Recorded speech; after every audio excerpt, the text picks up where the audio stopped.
Oh, that break time. But Goku continuing gathering his stacks for biggest bear. His lyric going. I can't believe they put three of my favorite things in the Magic the Gathering collab with Final Fantasy. Oh shit, I wanted to try it.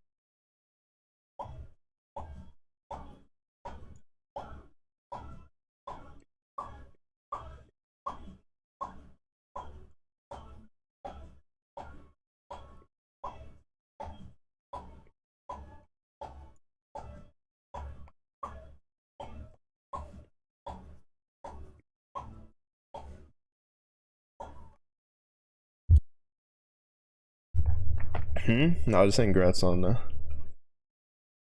increasing your stacks of biggest bear. You're now a medium bear. You'll get there eventually one day. I believe in you.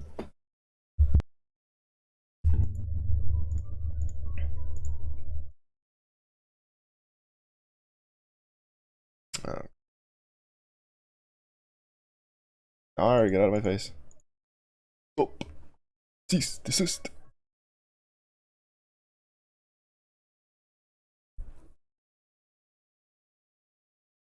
But you guys got any plans for today? Oh, hey, I also got a gun. I think that's the last gun I need.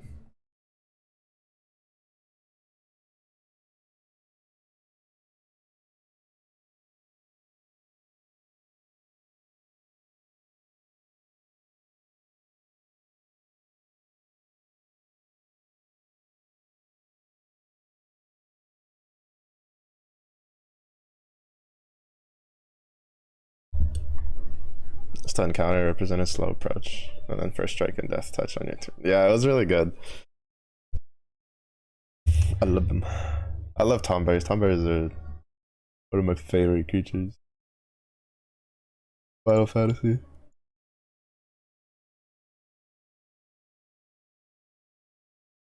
Progressively bigger and bigger. True, until Zalaric, steals your thunder and then makes you small again.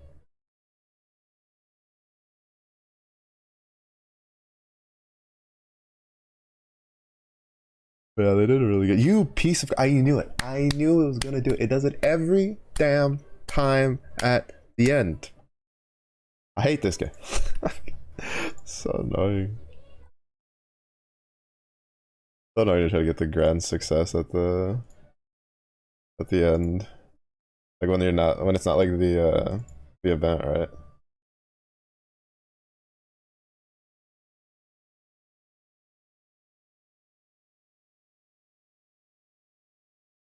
Alright, what was that good? It was 4 daggers. 4 Leviathan daggers. I remember that much.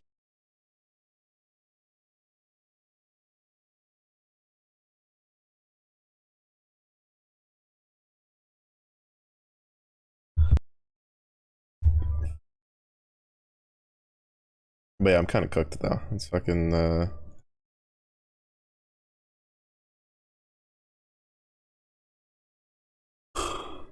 I'm gonna replicate this. Yeah, Y'shtola, Garland, which are like two of my favorite characters, period, in Final Fantasy. And then Tonberry, which is like my favorite character, like my favorite monster. Next to the only thing that would equate for my favorite, like for a monster for me for Final Fantasy was the Behemoth. But for this, apparently, we replace these two katanas with the 2 daggers. I'm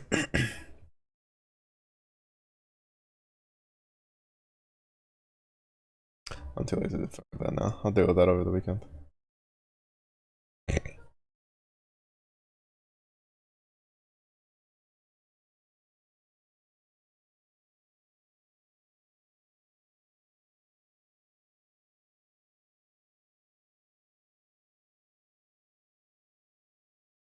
Because I could just replace the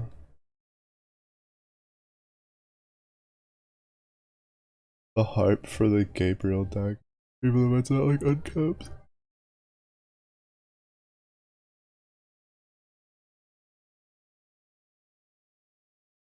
Alright. Yeah, so gonna try to continue this. Oh, I forgot to turn off the floating LeChunk. Yeah, gonna try to continue on this NumPy tutorial. And then I don't know how much. I think I'm like, yeah, I'm a little halfway through it. Probably gonna see if it like goes, hey, look at this one next, like after, right? But if it doesn't have like a next one thing, I'm gonna drop back to the MOOC course to look at their thing for generators. And then yeah, then tonight I'll figure out if my brain is in the mood to study. Uh, if not, then it'll just be more Star Rail. But tomorrow, no day stream.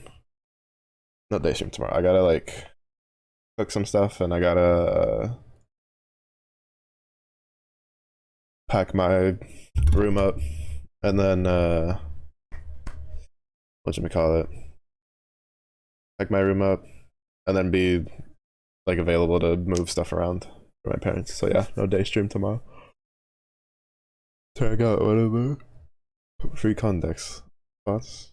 I was guaranteed, and someone from 14 was also most likely. For me, like I was expecting someone from 15. Well, I was expecting Noctis, to be honest.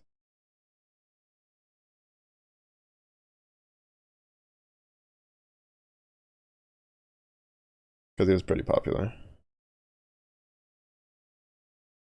Y'shtola getting chosen is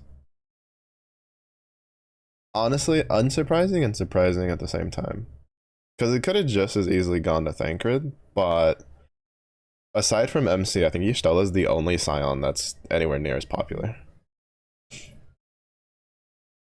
And since the Warrior of Light is attributed to like our player character, Y'shtola kind of just makes sense to be the character for 14. If they're gonna pull one. Because she's definitely more, I don't know for the latest expansion, but she's definitely was more in the forefront for and a lot of the more recent ones. For both Shadowbringer and Endwalker, she's been more prominent than Thancred. So I think in the new one, Thancred was supposed to, well, it was alluded to at the end of the MSQ for Endwalker to have a bigger like presence.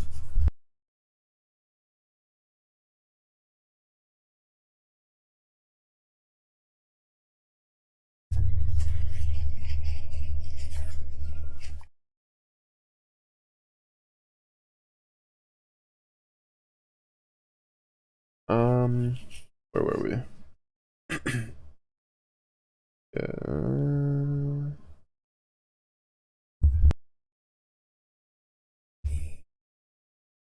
Yeah, we did the broadcasting ones.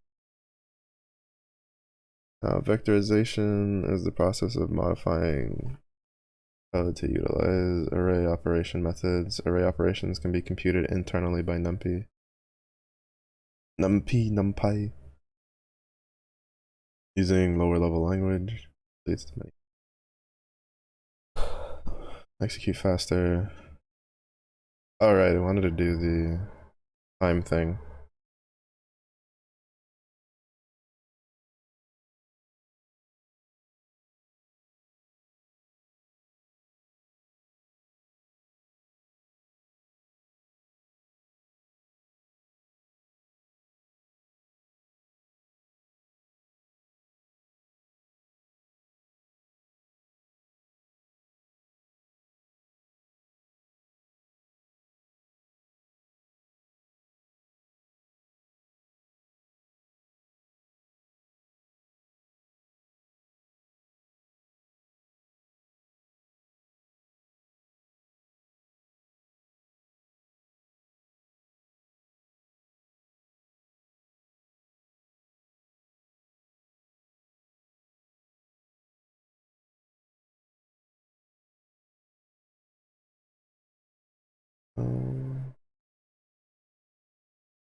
Run in pure Python.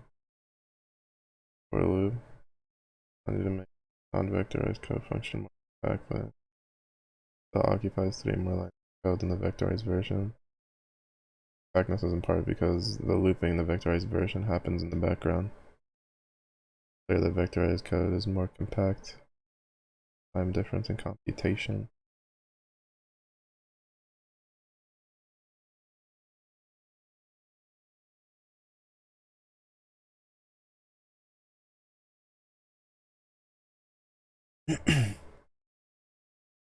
Evaluate a set of linear expression.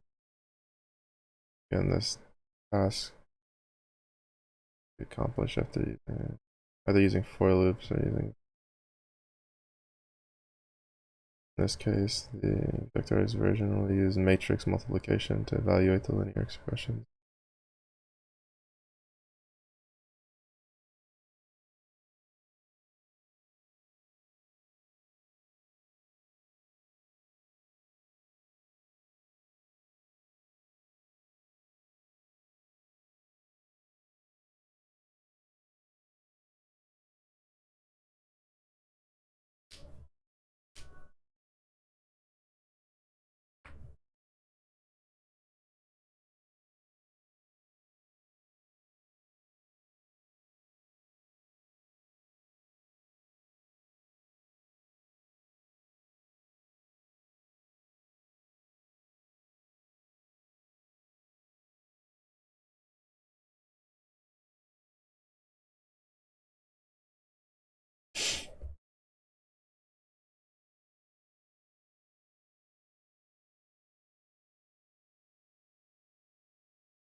Not a machine learning problem where we use linear regression.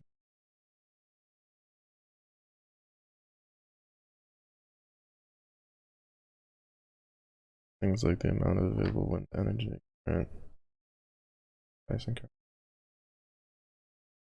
Train the algorithm, all parameters. Model parameters compute the weights that should be used for each feature.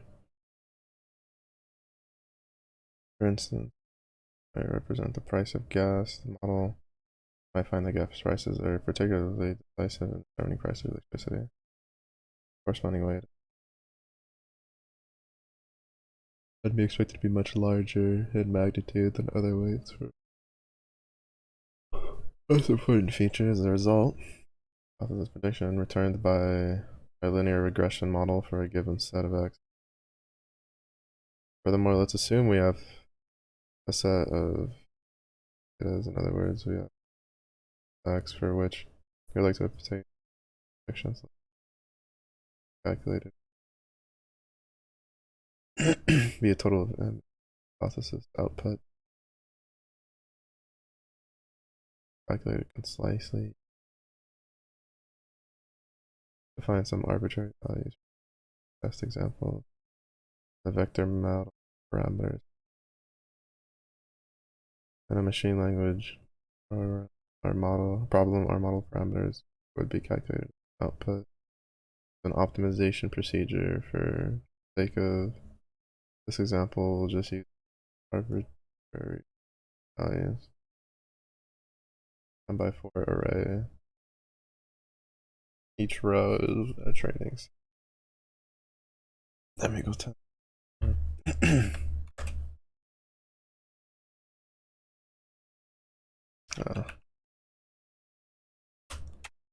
I still can't get over the fact that they didn't teach us that you can do this. Would have been so nice to know.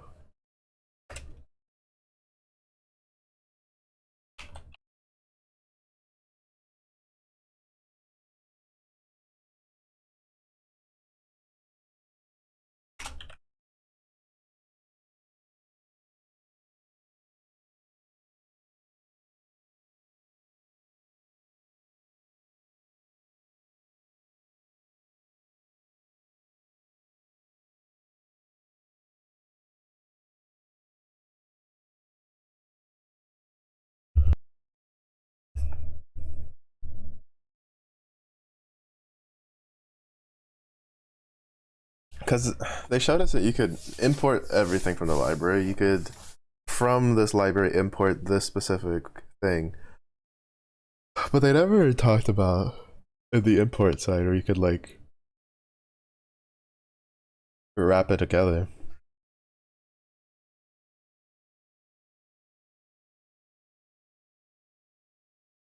Like that, like you could assign it to a variable that's easier to write. This is now a range of 40 numbers reshaped to be 10 rows by 4 columns. Now, add a column of rows to represent 0. Now in machine learning as the bias term, x is now a 10 by 5 array.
Oh, H stack.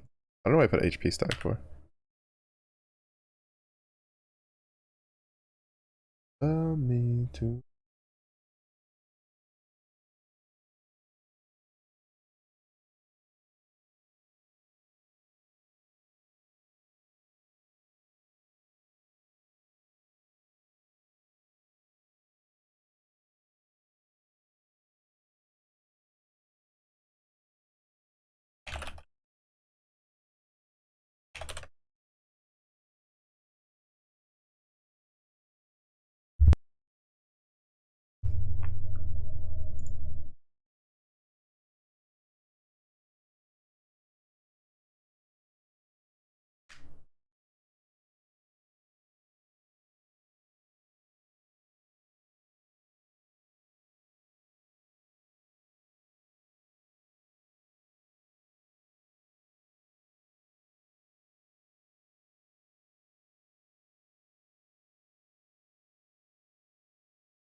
Marvel Rivals director and American dev team just got laid off. When the actual hell?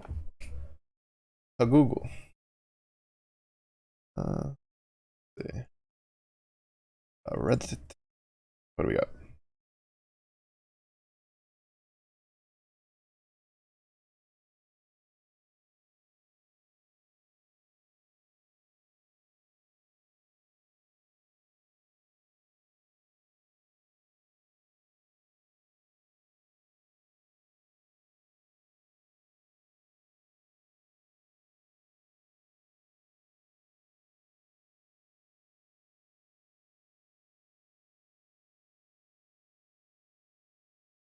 Apparently, the I'm not reading the actual article, but it seems at least the title is misleading because people are saying that it's not the team that's working on Marvel Rivals. It's a research and development team for game design that was based here in the States for NetEase that apparently had some hand on Marvel Rivals. So basically, and more than likely just cutting costs that more than likely won't affect Marvel Rivals on a whole.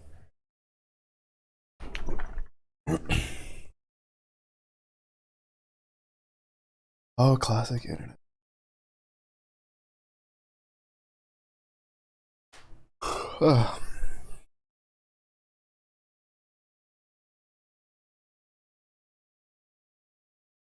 Yeah, I was gonna say it was gonna feel kind of weird because the company that owns Marvel Rivals is NetEase, which is Chinese. I'm assuming, wait, I'm assuming that the main development team for Marvel Rivals is not American based.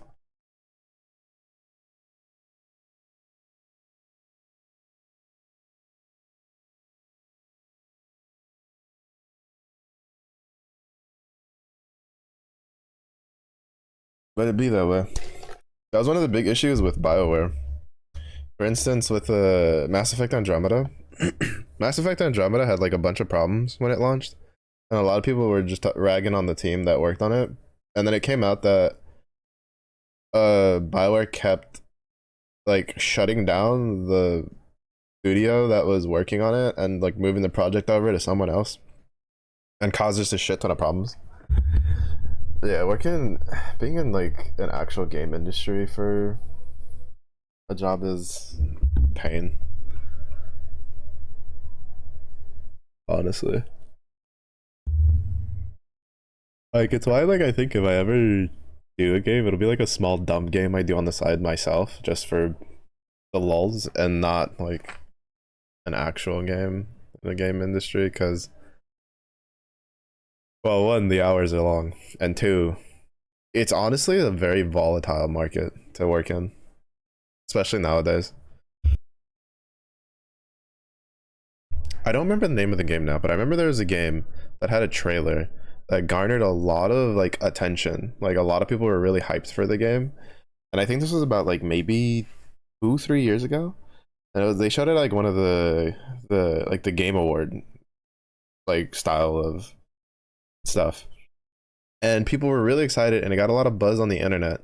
And then it came out, if I remember correctly, the entire development team got laid off after the like production was finished, and like weren't getting like basically the person at the top like stole everything and was gonna still try to like push the game out so that they could like take all the money. I think it ended up like not releasing because it got dragged to court, but yeah, gaming is a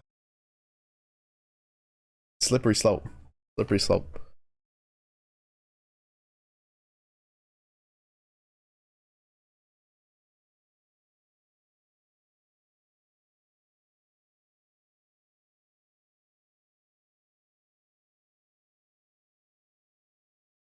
Does HP stuff always? Oh no, I guess it depends on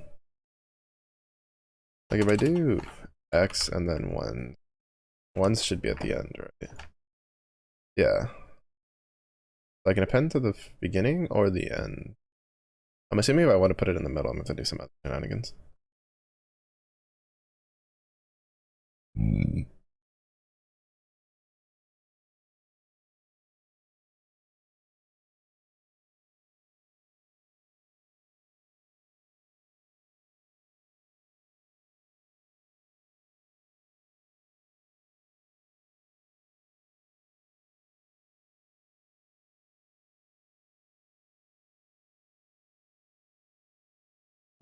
created a 10x1 array full of ones and horizontally stacked it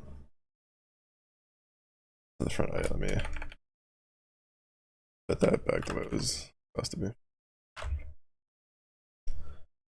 Now let's initialize our model parameters as a 5x1.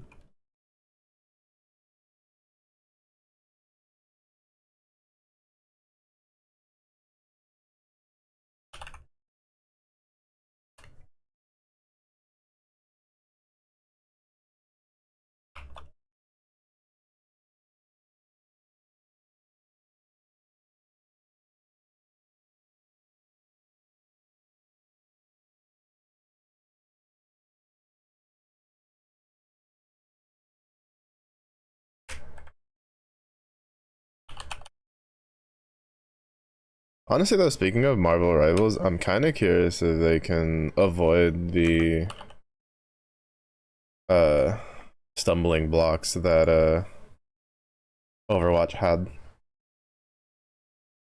Because like Marvel Rivals is incredibly popular right now, right? And most people's current impression of Overwatch is more like the Overwatch 2 thing that they've, bit of a shit show that they've been going through. But a lot of people forget Overwatch 1 was incredibly popular when it first came out. And it was buy to play when it first came out. And like it was hot. Like that was a really popular game. Like it allowed them to set up the entire stupid franchising thing that they have like right off, like basically out the gate running because of how popular it was. And then they fell into a bunch of traps with the balancing and caused a bunch of problems, which is what was the actual issue with Overwatch. But like Overwatch had a pretty good, decent longevity to it, honestly, for playtime, for popularity. And I'm kind of curious if Marvel Rivals can avoid the like any of those pitfalls. Like they have a living example they can look at, so should be fine as long as they're willing to look around. But I will say one of the main issues for Overwatch, they already have a system in place to avoid it, which was map design was not Blizzard's strong suit, and a lot of their maps just had way too many choke points. And in Marvel Rivals, they introduced destructible environment, which was honestly a relatively simple solution on like the grand scheme of things to the problem of, well, if there's a choke point, then let's just let the players break the choke point, right? Like on paper, it's a very simple solution over, hey, let's redesign this entire map section, right? It's like, well, we want the map to look like this, but there might be problems if there's like all these walls and stuff. So let's just let players be able to break the walls, or like, and then it'll like reconstruct over a limited amount of time, kind of deal. Honestly, extremely simple solution. Now on the back end, it's not as simple. It takes a lot of programming to get that done. But an extremely effective solution to what's a problem that was plaguing Overwatch for a long time on a lot of their maps. Even though, to be fair, Overwatch brought it to themselves too. One of the most annoying things in Overwatch maps, especially for payloads, is that I can only think of two right now off the top of my head. Pretty sure there's another one, but it's like they loved doing this thing where actually no, I'm thinking of three. There's Gibraltar, there's Route 76, and there's or Route whatever. And then they did it with the Junkertown because they just never learned. They just, for whatever reason, just don't pay attention. But on those three payload maps, and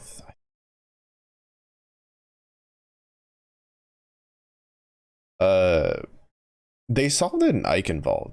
Actually, no, they did it in Eichenwald too. No, like all of their payload maps, they just like doing it. Where there's a point in the map where there's a gate. And in order to open said gate, you have to get the payload to it.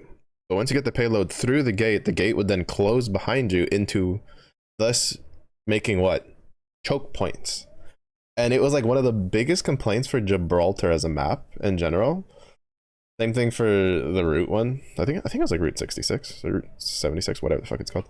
That like instead of having this giant opening that you could use as the attackers to push this this payload, plus the side avenues, they would just close the giant opening and then force you to have to go through choke points. And it was just like, Why? Just leave the fucking door open. It's not that hard. Ike and Vault had the same kind of issue, but actually, now that I think about it, I think all their payload maps have that, and I don't know why. I really don't, because it was one of the big things that a lot of players were just like, that needs to not be a thing because it's really bad for the attackers. They kind of fixed it on one of the newer maps because how far back they moved the respawn for the defenders, but the problem is that you go from that like little gate close off to a really tight choke point that's at a that you go down a hill and then up a hill, and it's kind of a bit of a rough map design, honestly. Like I don't know why they loved putting so many choke points in their fucking map.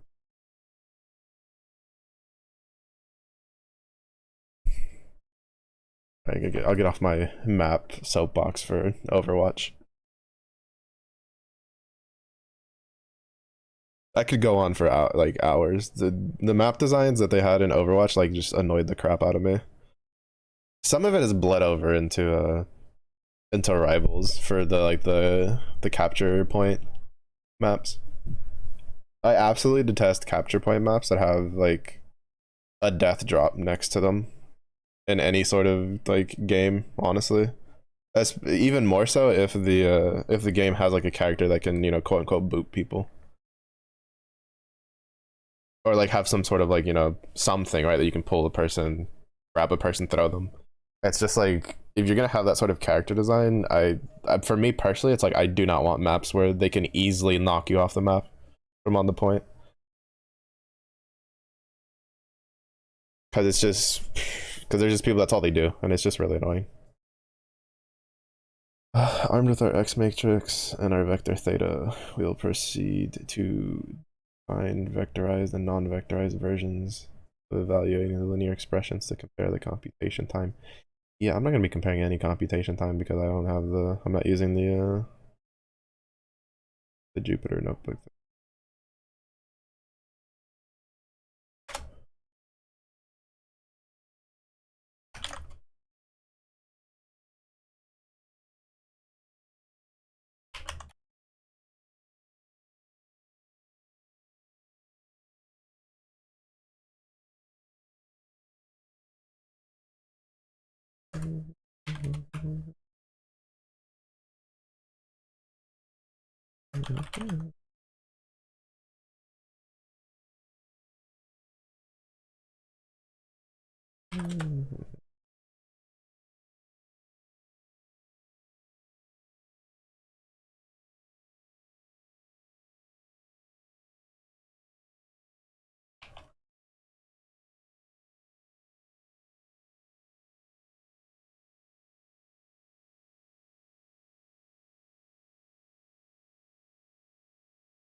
Another thing that was really good, point out that I didn't really register, mostly because I stopped playing Overwatch like a lot and competitively when they started introducing more of like the characters like that.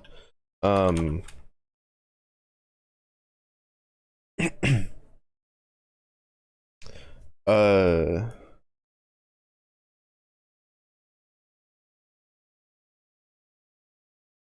was the tanks. Right, like they had a really good shield tank design in Reinhardt, where in order to protect the team, he had to sacrifice, you know, his offensive capabilities. But then they proceeded to make all of these tanks after Reinhardt that could shield for your team and deal damage at the same time, and that caused a lot of problems. Because the early tanks were like that's kind of how they worked, except for like Zarya. Like they could provide team wide like tanking potential, they had to sacrifice something for it. Like for instance, if I'm mistaken, Diva originally didn't have the missiles that she could shoot now while doing the Matrix thing.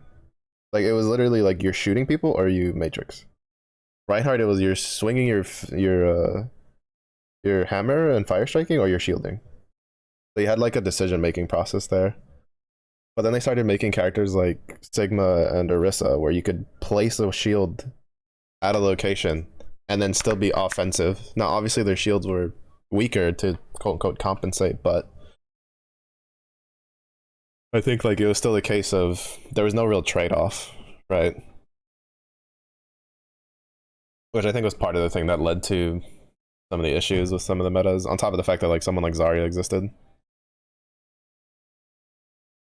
Zarya's kit is like the type of style of kit that's like really, really hard to oh, I forgot to really hard to balance. It's one of those kits where it would be like either incredibly useless or incredibly powerful, depending on who's using it. Which isn't necessarily bad, but it is kind of bad when the only counter to Zarya is another Zarya for the most part.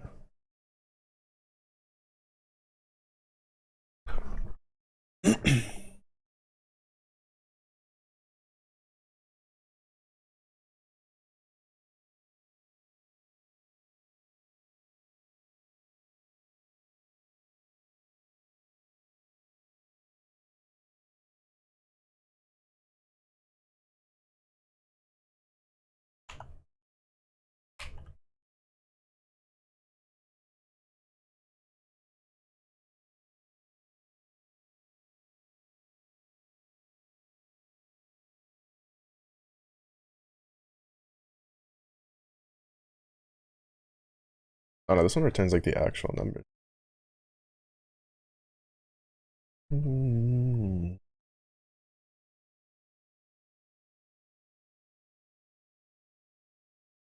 These vectorized calculations to outperform Python calculations using substantial.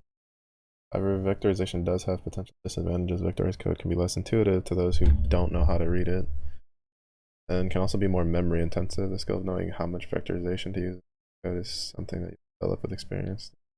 Always need to be made based on the nature of the application question. Pseudo random number generator.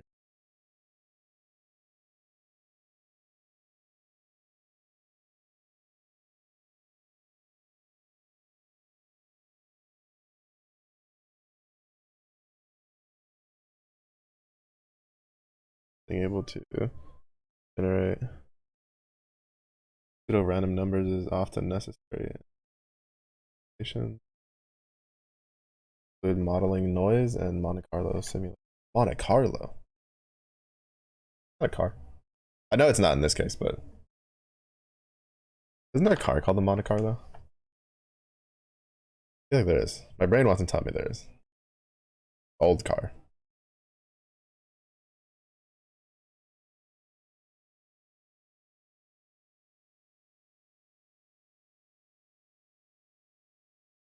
Too commonly,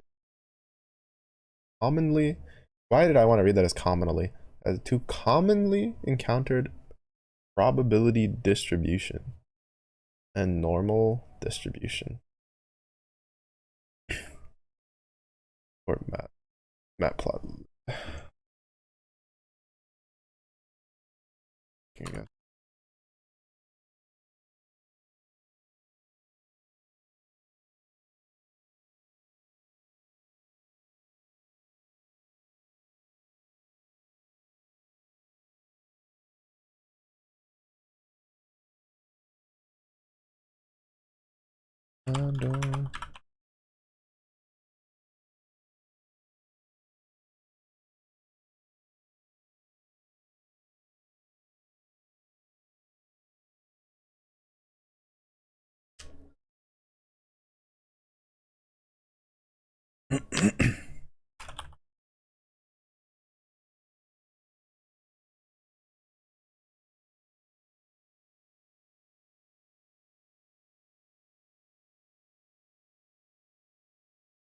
And, it's a dictionary.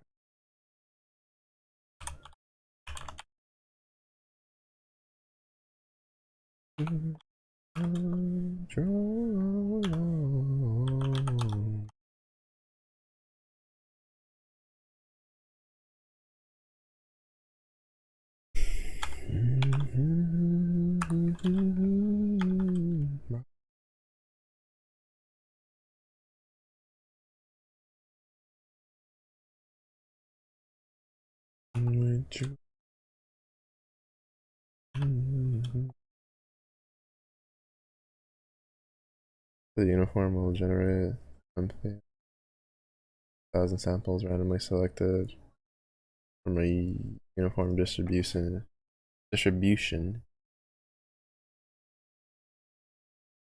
Normal generate 1,000 samples from normal distribution centered by with deviation using random norm.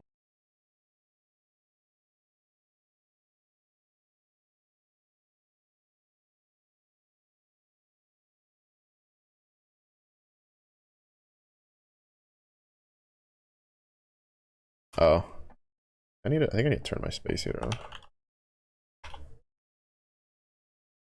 because it's still. It should be like kind of okay. I don't know. Tonight is supposed to. It's supposed to start snowing from like around 9 tonight till like noon tomorrow. So, and then we're supposed to get a little bit more snow on Saturday. Ooh.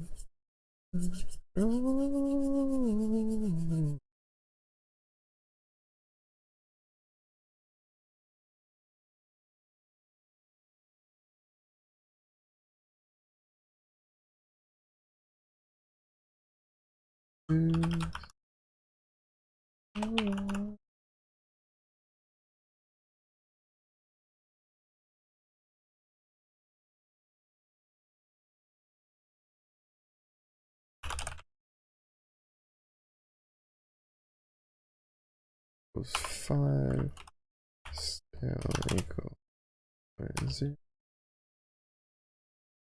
So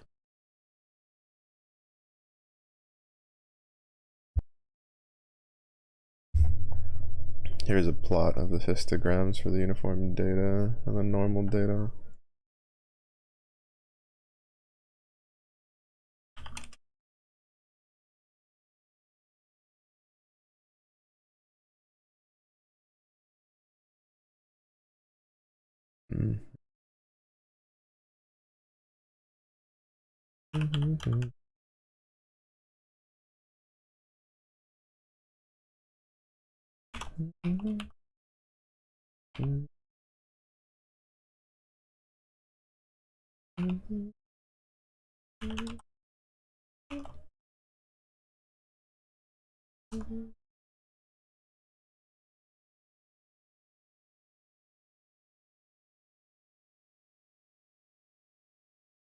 I will say they don't do a very good job of explaining like different little things they're using, but because that should be more on me.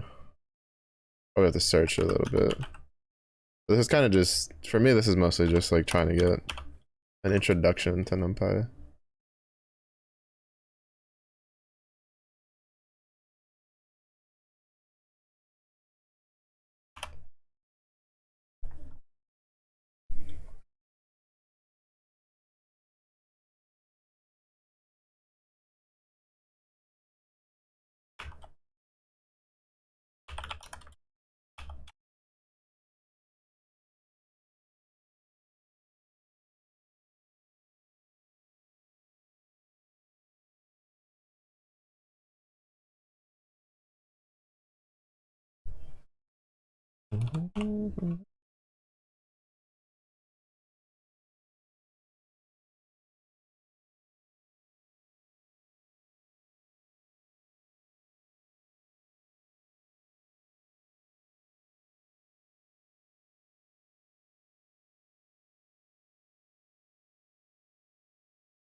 Mm-hmm.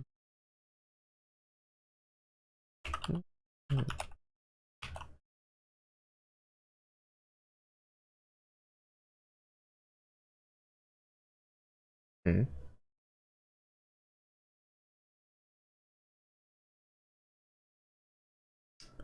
Do I not have that installed? I don't.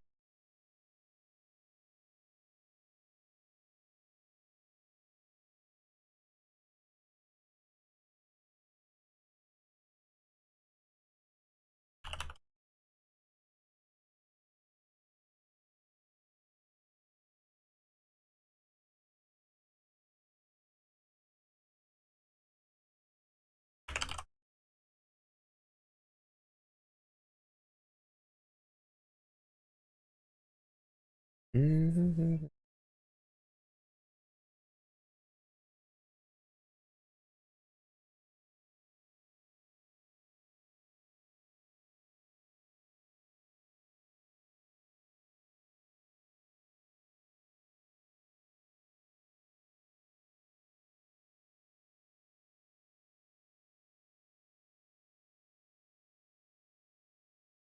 Oh, so yeah, this one's pretty chunk.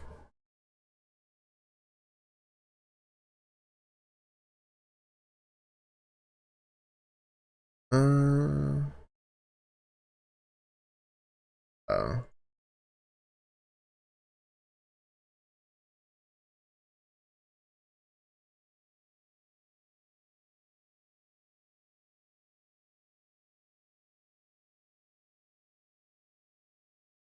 And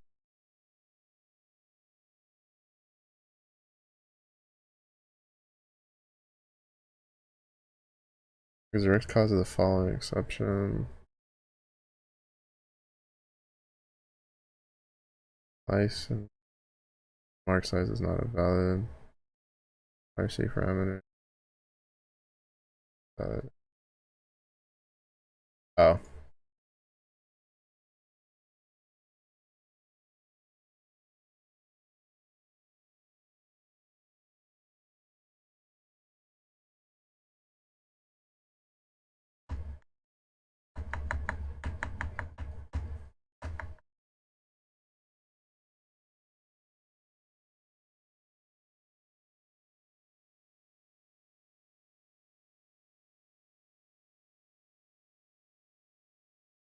Is it? Uncheck mute inline plotting under the option menu. Plots.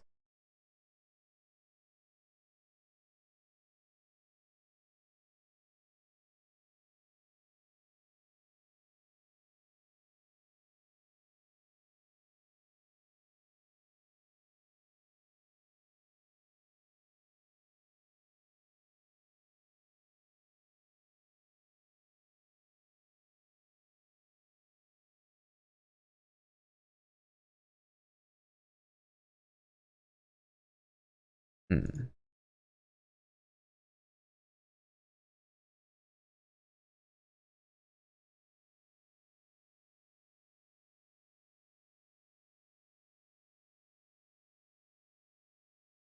Let's do it.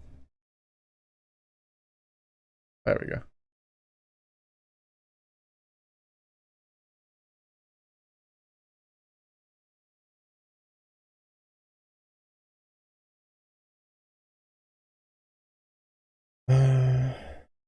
Yeah, so you got this. We got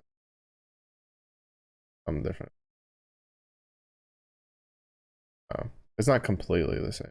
It should be slightly different every time, yeah? Yeah, it'll be slightly different every time because it's just randomness. Uniform distributions, random values are more or less equally spaced between zero.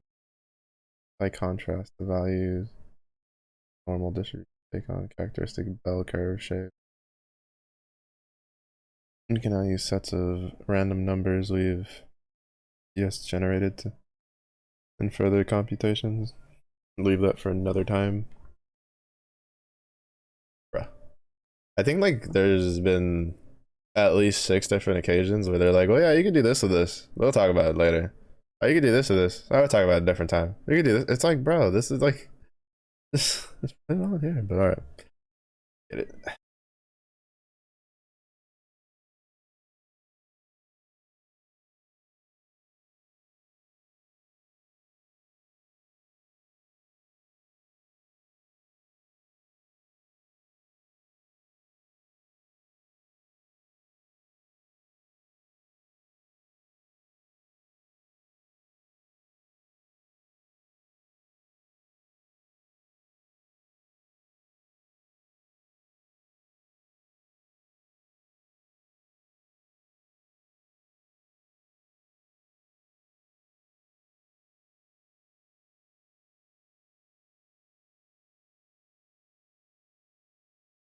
Mm-hmm.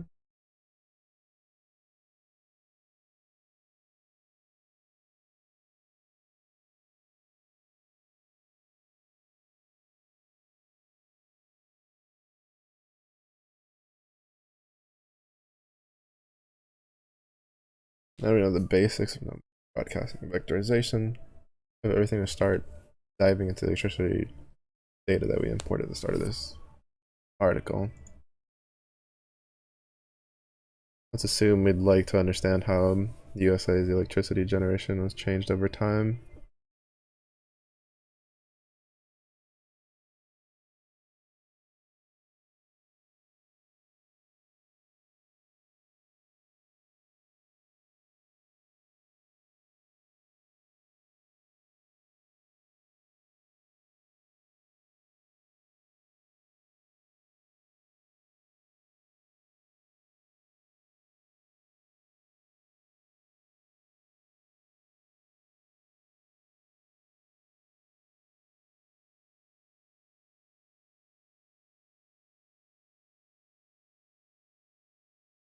You know, when we learn about indexing, our buds, you know.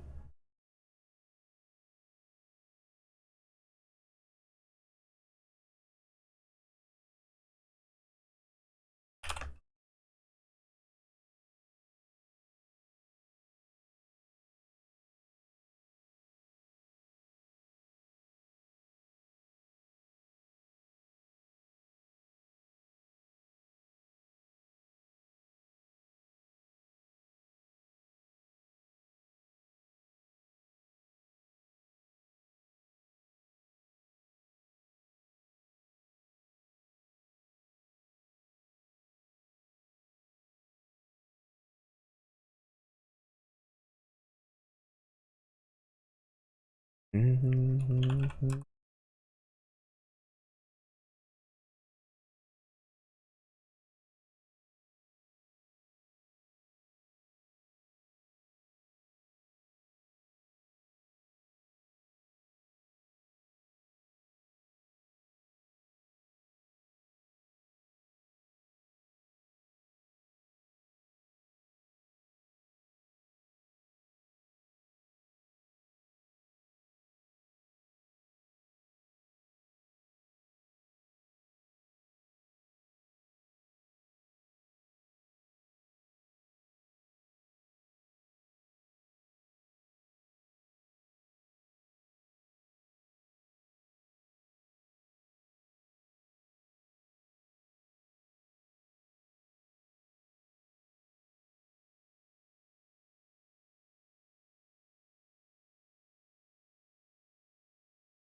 Mm-hmm.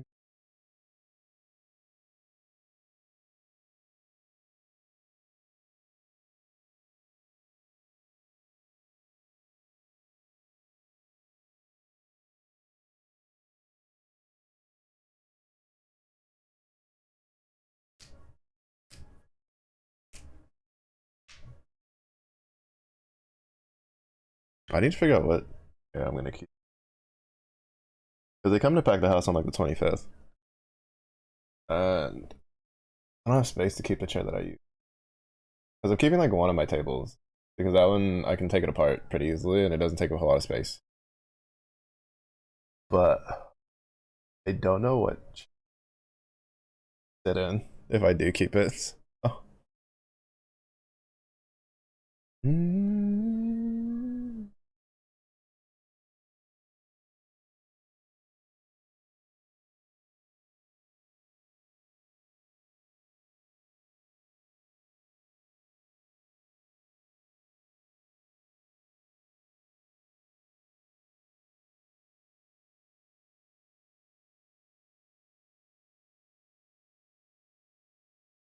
Understand how electricity generation has changed with time. We will need to pay attention to column 1, which is the date, column 2, which is energy generated, and column 4, which is description. This data set dating month expression in the form year month. Rows containing the annual data express the day in the format year 13. Our dataset happens to contain generation data from different energy sources. Determine which energy sources were present in this dataset by inspecting the descriptions.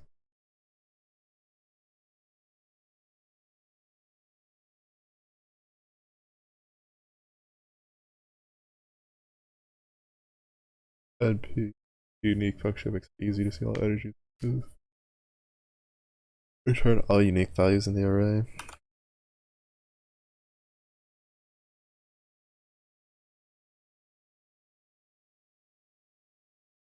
Mm-hmm. Mm-hmm.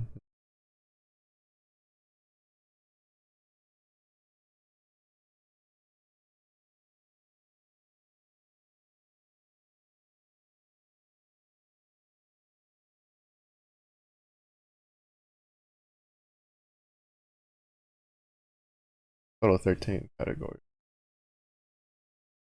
Next, we'll extract a subset containing just the wind energy generation.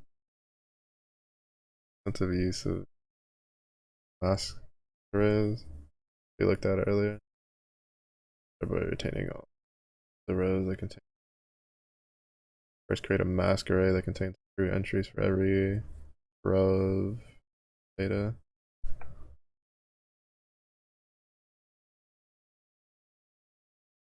Oh, so you can make a mask array. It's not just it being like the true, false, whatever. I was about to say that previous way of making the mask array seemed kind of annoying.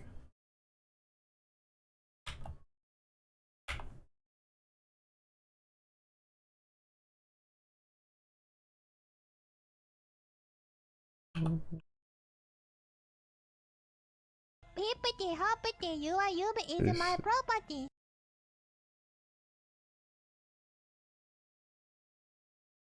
Our Nova UVs from you.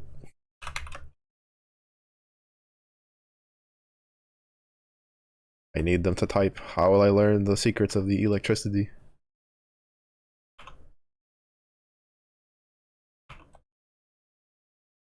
How can I sing in the shower without my UVs? What's wrong with you?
About to go wrangle the dog upstairs. He's barking too much.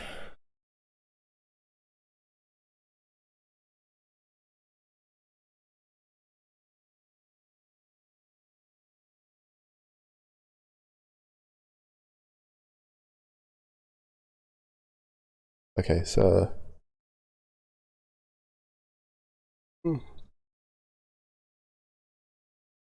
okay, so the mask array. Okay, so the mask array still is actually like true false. but you can set it up in a way where it'll generate it for you instead of you having to like manually understand where it is, because we have to manually write it out up here, right? So I thought like if this was how it was gonna have to be, it was such a, I was like, that seems like such a pain to set up, but you can also just do it like this. You're looking for a specific value.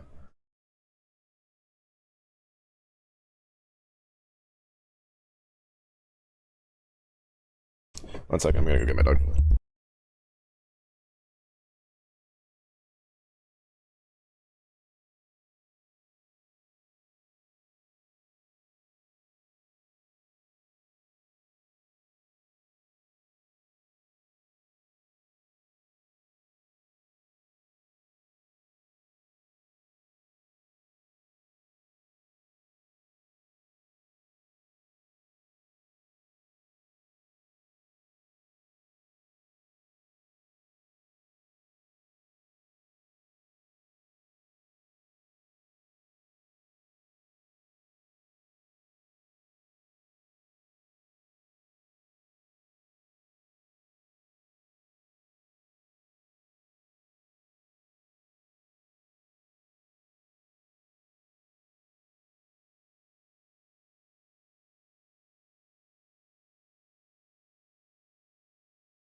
Alright. Doggo has been obtained from being a menace downstairs. All the moving of all the stuff has got him all riled up, so he just barks at everything. Wait.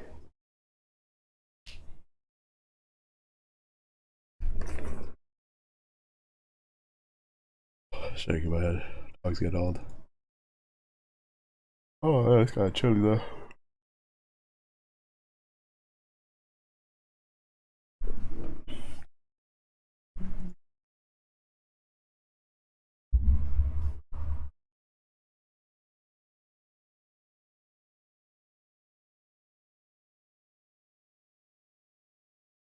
I guess the numbers won't be like completely exactly lined up.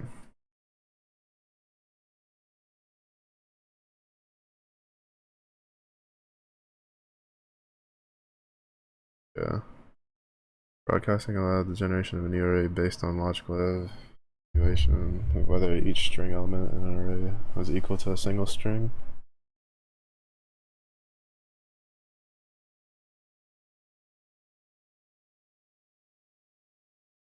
Column. Let's exclude the rows. Bracket exists.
Debug code for indexing using a mask array for explicitly define mask array as a separate object.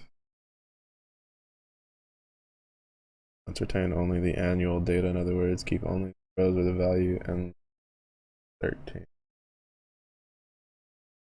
To do this, we use list comprehension. Generate the masquerade performance. Box there. Gracias por el agua.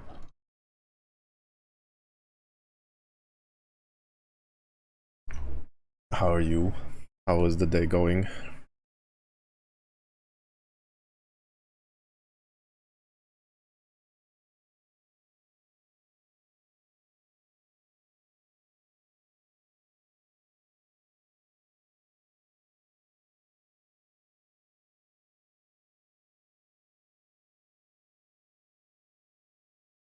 Forgot to unpause stream and got confused. When you're so boring, that boxer just pauses. Box is just like, why is he talking so much? Pause. Tush. Broken hearted, lamenting in the corner.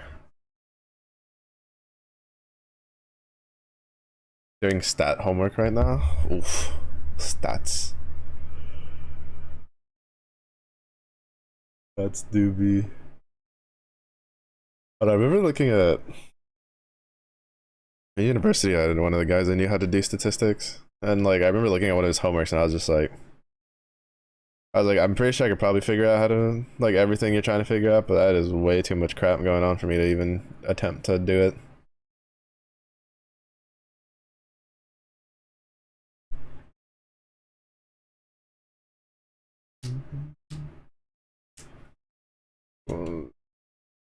Alright.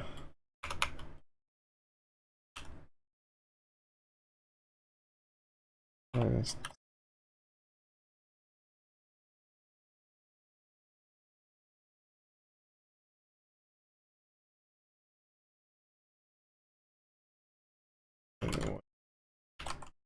Seems like in NumPy they use a lot of the single line stuff for Python.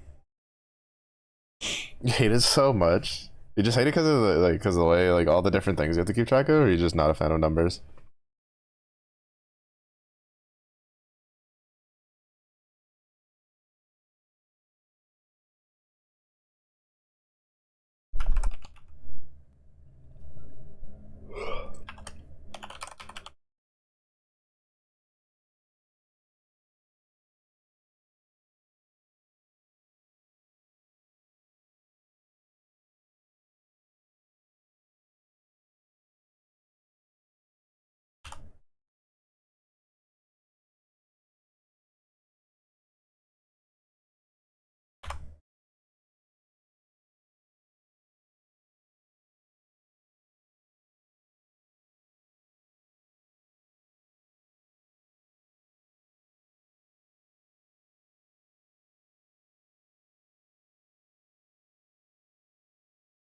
Mm-hmm.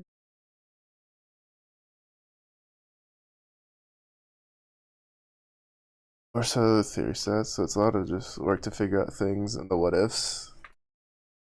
That sounds like a pain.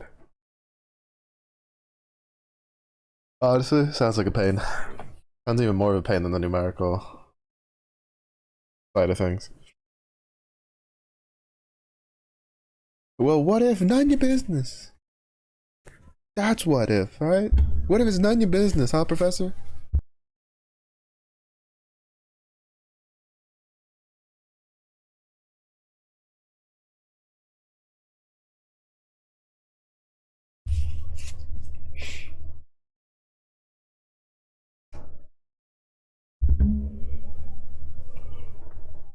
Mm-hmm. We now successfully isolated the annual when data. It is worth noting that it is straightforward to save array to the text file using text function. Let's save our results to comma delimited CSV file. Request that NumPy converts everything to string format before exporting.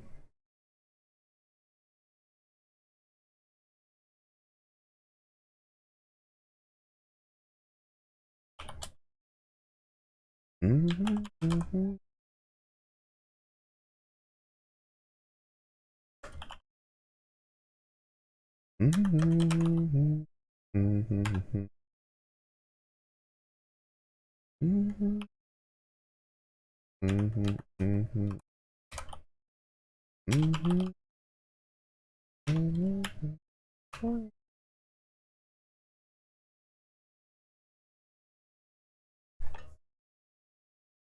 is the frequency of 200 men's heights? Like, bro, I don't give a...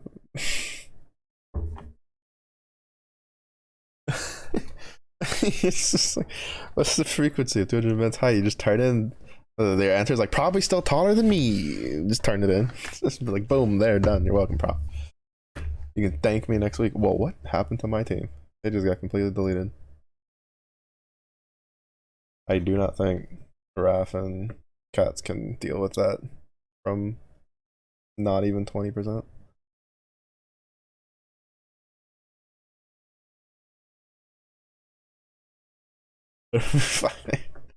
It's just like it should just be like, prof. I feel like I'm being personally singled out here. You know, like why is it got to be about that, huh? Why can't it be what is the frequency of how cute 200 dogs are, huh? What is this about height, huh?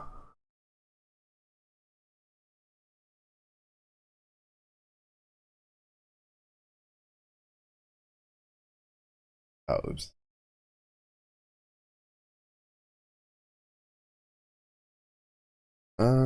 Let's find a new NumPy array containing just the annual wind energy produced.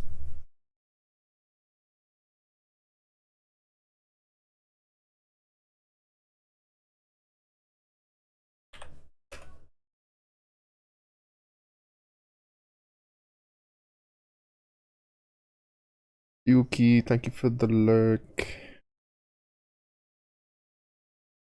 Good luck with the games. I'm assuming you're gonna go play TFT and Bello.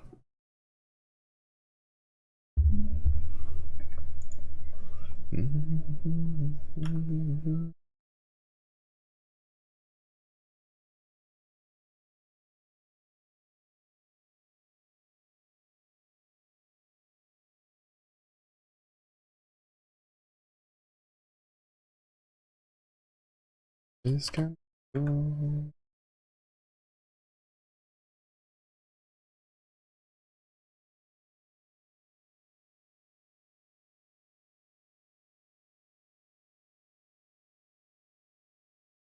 I finally have the data of interest in the array of floating.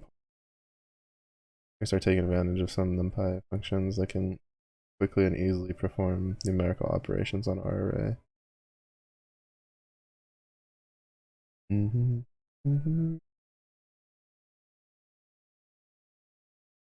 Offers many mathematical functions that can be called with the syntax array.method. For instance, if we wanted to compute the sum of all elements of the array, we could use the function array.sum.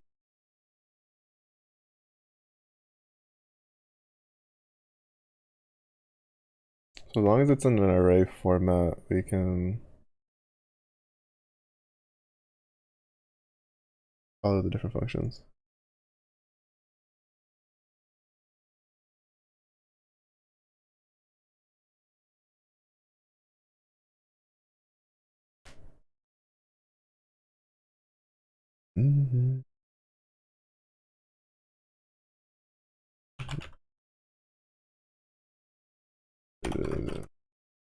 Do this.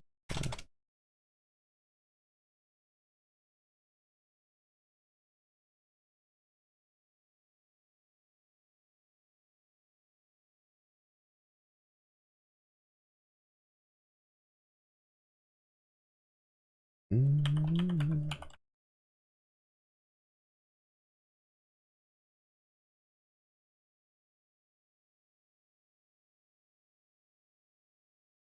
33.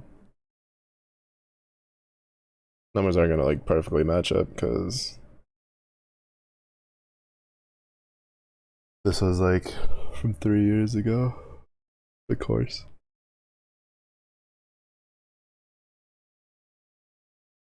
Discrete probability distributions. I was gonna nod my head in that one. Okay, wait, what? Oh, the circle of confusion? Honestly, mood. That's me right now, this. What I'm learning right now, I'm like, huh? What? Wait, what? Huh? Why? Uh, it's just a cycle of that right now.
Oh, wait.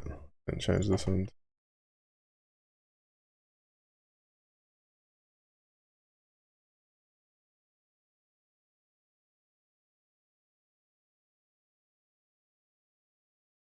Stopping to the music.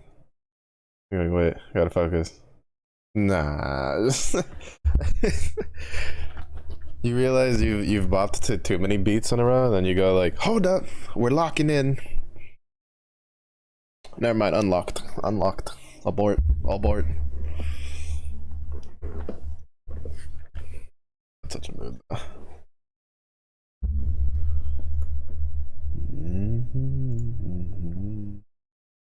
Like honestly, like I'm struggling to kind of focus on this, I won't lie. Mostly because like part of it is the way this tutorial setup is not in a way that's like I like being taught what do things do what, and then you just give me a problem to solve, and then I like to just bang my head against it. And it's just like this assignment is not, or like this tutorial doesn't work that way, and so it's like hard for me to focus. I'm just gonna have to find like some problems just to work on.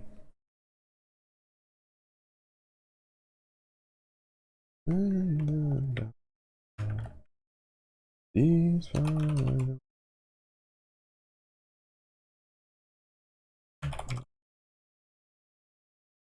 I think this is like that's like one of the worst things really when it comes to like trying to learn on your own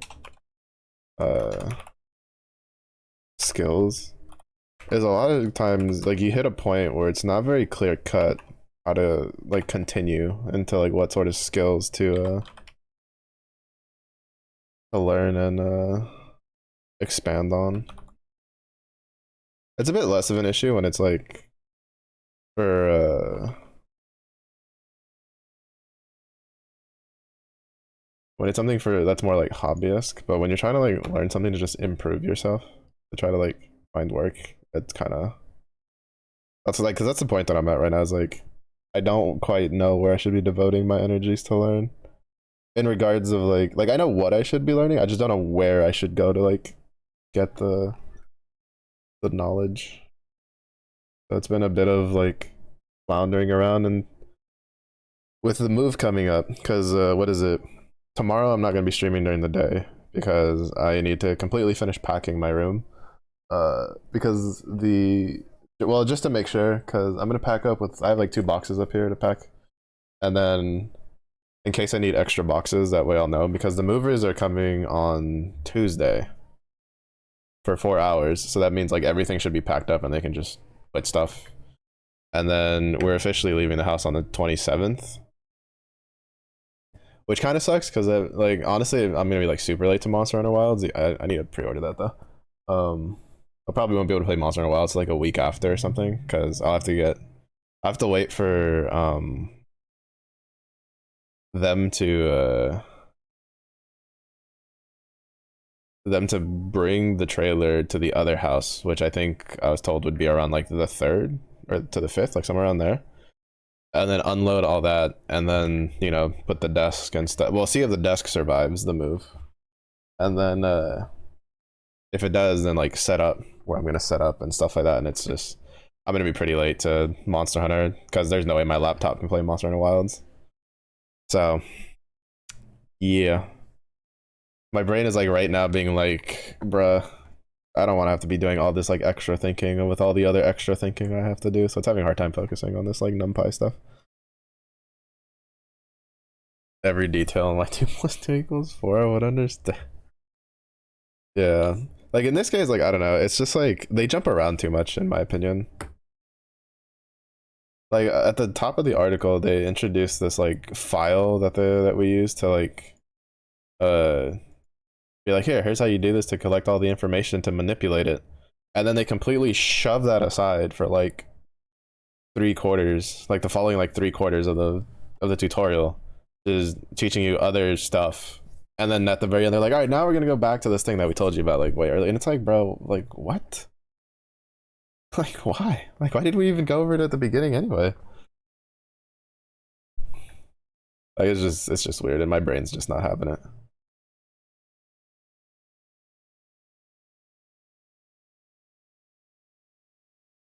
My whiskey, a coffee in my bed.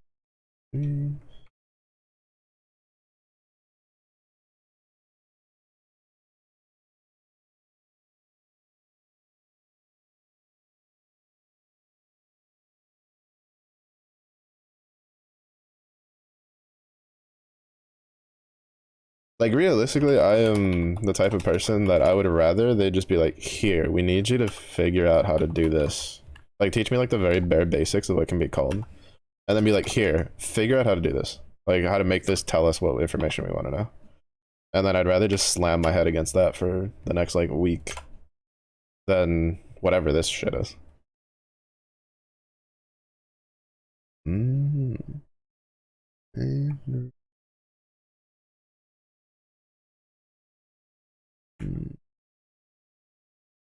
The syntax that's wrong.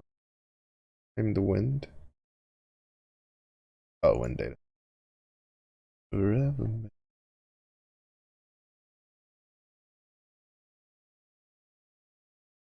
2022.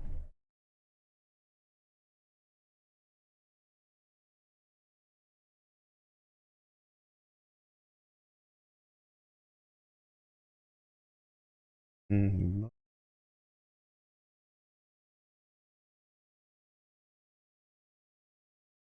Another important NumPy capability is data fitting. Let's say we wanted to predict the wind energy that will be generated the year after the period spanned by the dataset. Straightforward approach would be to fit a straight line to recent data and then extrapolate it out to the following year. So SciPy has some powerful fitting tools. In particular, turns out that we don't need to move outside of NumPy. It's also something I'm not too big of a fan of is like this tutorial is like labels itself as for someone who's like never used like NumPy, and like NumPy is like the base for a lot of these like more advanced libraries, but then they continuously like refer to the other libraries, and I'm like, it's unnecessary referral, right? Like you should have just made a mention at the beginning of your article of like, hey, if you've seen like if you've dabbled with any of this, you'll probably see some uh similarities, but like I feel like it's just unnecessary how often they bring it up with all the different stuff. Because like for instance, like what's the point of being like, oh, this has more powerful tools by the way, like this, but we're not gonna use that. Like then don't talk about it. It's unnecessary information. Like talk about that in the tutorial for that. Don't talk about that in a tutorial for this. Options include linear algebra, polynomial package. Use the latter. You have a question, you think you finished, and there are 4 more parts to it. Brain just dies. Yeah. Oh, that's always the best.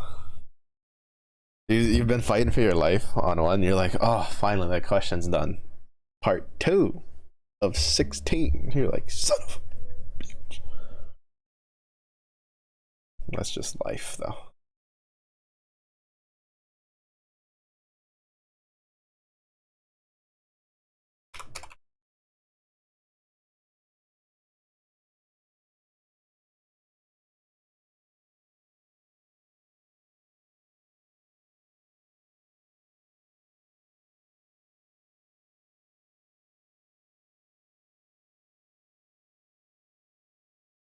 unnecessary input. Yeah. Yeah, like I don't generally like it'll annoy me, but I'll like deal with it when if it's in like the question, right? Because sometimes they do that on purpose to try to like teach you critical thinking of sorting through information when it's an assignment. But like in an actual tutorial, just teaching you how things work, it's just completely unnecessary information, and is usually more detrimental than anything.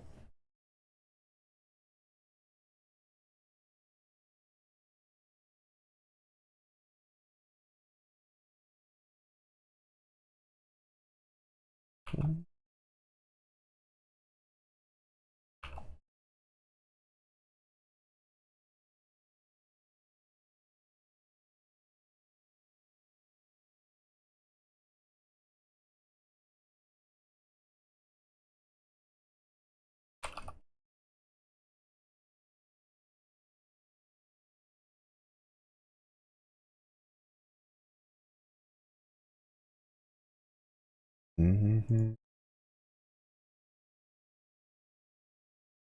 Yeah, it's just like they're just like, no, do it again. It's like you lost.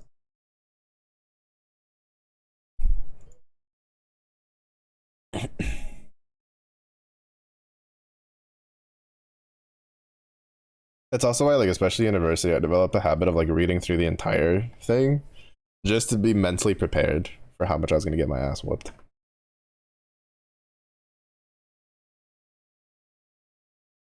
Like, I don't need to be blindsided.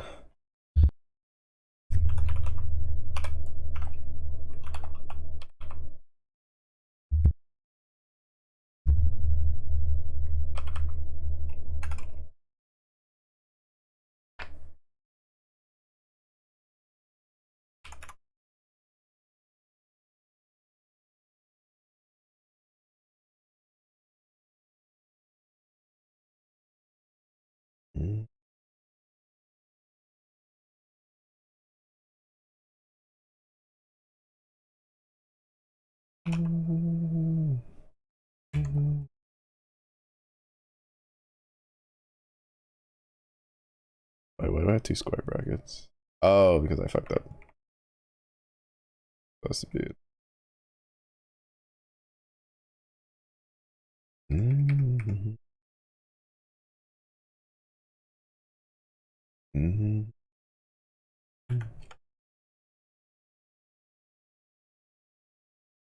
Oh,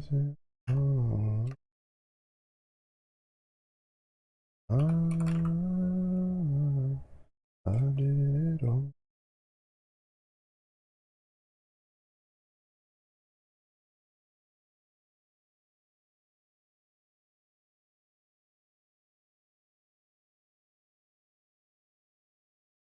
Mm-hmm.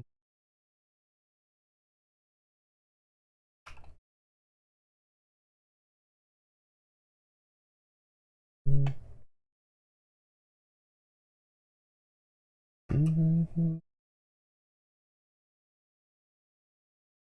Raise your cup.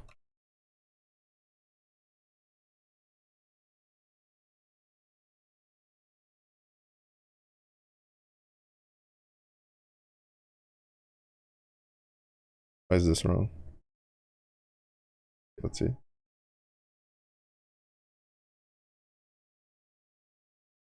Why is PLT wrong?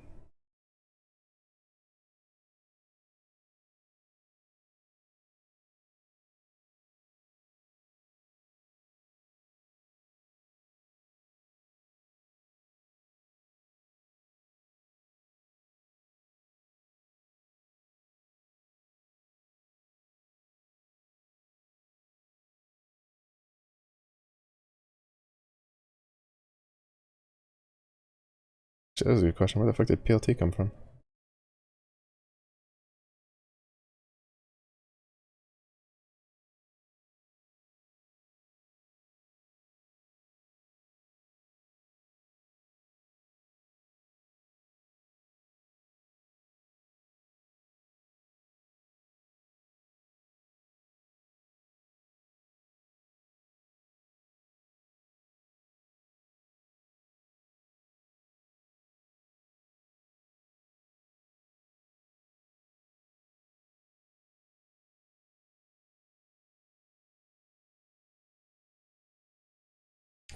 Oh, is that from? Oh, that is. That's from this. I was like, it sounded familiar, like the PLT part.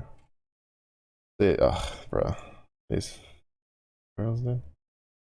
We use this on like something else on a different exercise, and then like, bro, they could have written this. Luckily they've given examples to help understand, so I'm using that. Just plugging my numbers instead of the example. Oh, that's good. Yeah. Yeah, one thing that kind of sucks is whenever it's like, especially if it's like a something new or like early on, and it's just like they they just give you the stuff and they give you and they're just like, here, figure it out, and they don't really give you examples to kind of like to guide you through the proper steps of learning how to do it, and it's just like, ooh. When that happens, it's just like, ooh, the mercy.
Plotting command accepted NumPy input without a problem. Define this compatibility with NumPy. Quite a few other libraries in Python. Degree of compatibility reflects NumPy. Python's overall data science scientific ability. The plot above shows the amount of electricity increased rapidly in the US.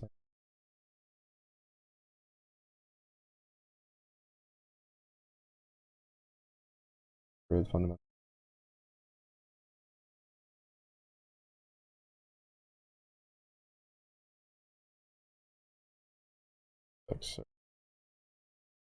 Based on earlier.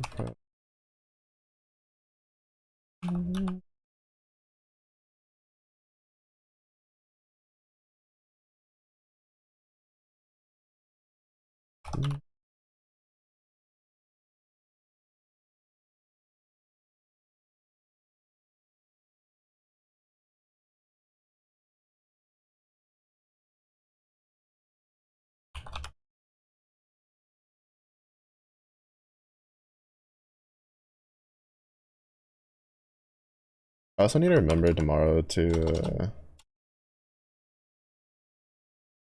put all the stuff that I plan to put on my laptop.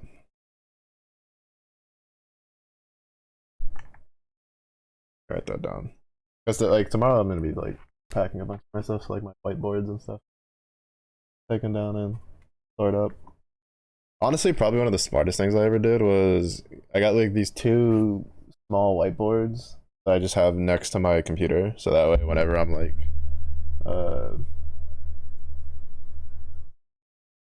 need to remember to do something, I just write it on here. I suggest that for anybody. Like honestly, just if you have a spot where you spend a lot of time sitting down and there's like a wall near it or something, just get some like, you know, command strips and just put whiteboards up. Makes it really easy to just have a spot where you can just write and erase things like as you need to go through it.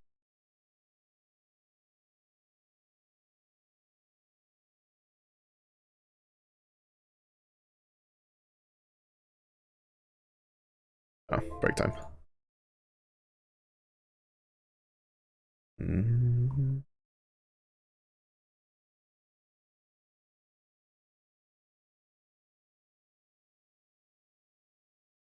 Break time.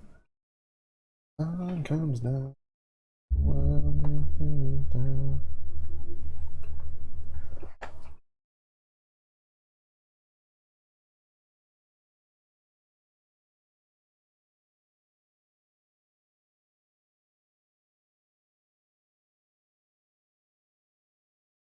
Don't look at me like you some kind of you're like auditioning for a PETA commercial. You know that when you bark that much downstairs, you get brought up to jail.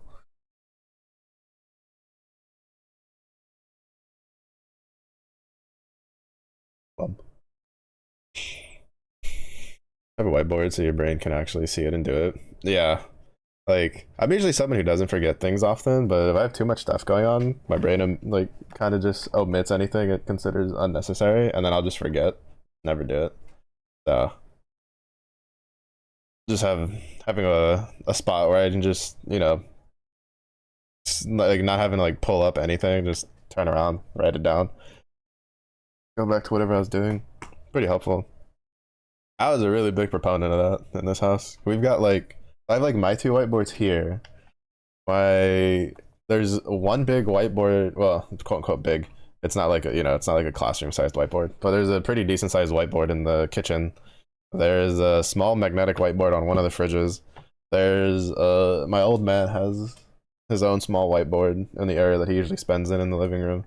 And then my mom has a whiteboard in her room, because I was real big on being like, just get whiteboards and write shit down. My parents are like, what? I was like, just trust me. And they did it. And then I finally got around to doing it because I stopped being lazy. To be fair, it's like two is a bit overkill. Realistically, I could have done with one, but I have one that's like filled up with the workouts, the mini workouts I do. And then the other one is the one that I usually write all the different stuff. Like I have the one, like the one on, like I have one on, the one on the right is the workout one, and the one on the left has like everything for that I need to do. So like, for instance, it has the order of stuff that I need to learn, or not like the order, but like the list of things I plan on learning for Python, which is like NumPy, which is what we're working on now, which bit of a deviation because after NumPy we're gonna go back to the previous course I was using to do their generator course. But then after that, learn pandas, and then after that, learn Django,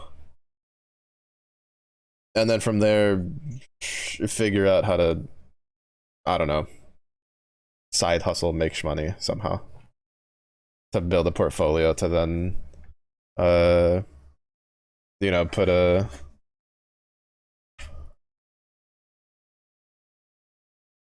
get a yub. That's the main plan. While also working on whatever like side projects and stuff that I have my own personal interest in.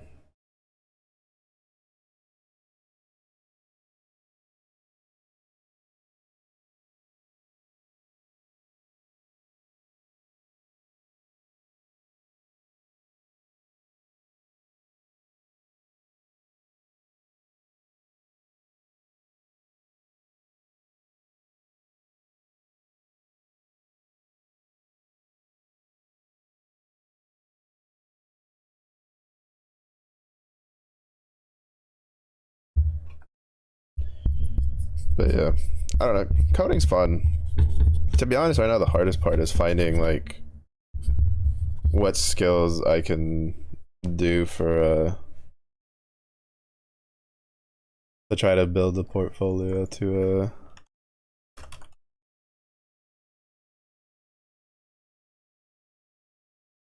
get some get the yub.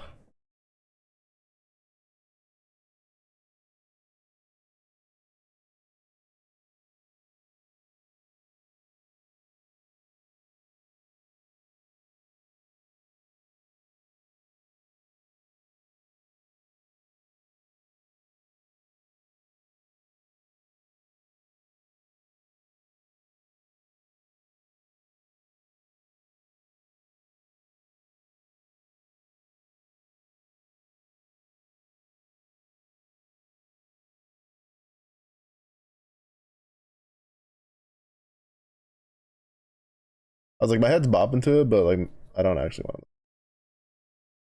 I have it on, I have the smart shuffle turned on Spotify, so some of these songs aren't. Like every two songs are, well, every third song is in from the smart shuffle thing.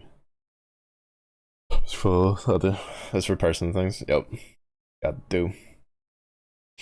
Yeah, I used to be real big on Excel spreadsheets and Notepad stuff for plotting my stuff out. Like I have a, it's still bouncing around somewhere. I think I updated a little bit, but like there was a Notepad that I stumbled across, which was my plans for like 2023, 2024, and then I like updated that a little bit, and then there's at least two Excel spreadsheets bouncing around on my computer from when I was budgeting for games I wanted to buy. Those got neglected mostly due to the fact because it was making me real sad to realize how much money I spend on video games.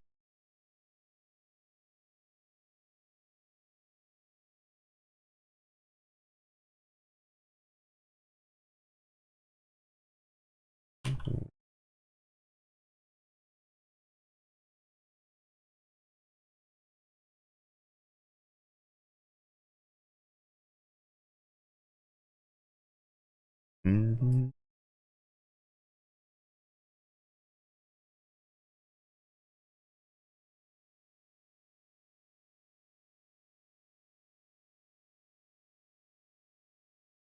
Like every time I for my Steam library, I always have it set to installed games. Because whenever I have it like not set to that, like to just show me the games I have installed, because I have it not set to that, I just see how long my like Steam library is, and then I realize I've only played like maybe a quarter of the games in there, and that's probably a lot. Uh, buddy.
I find it funny how like sometimes when I'm like looking through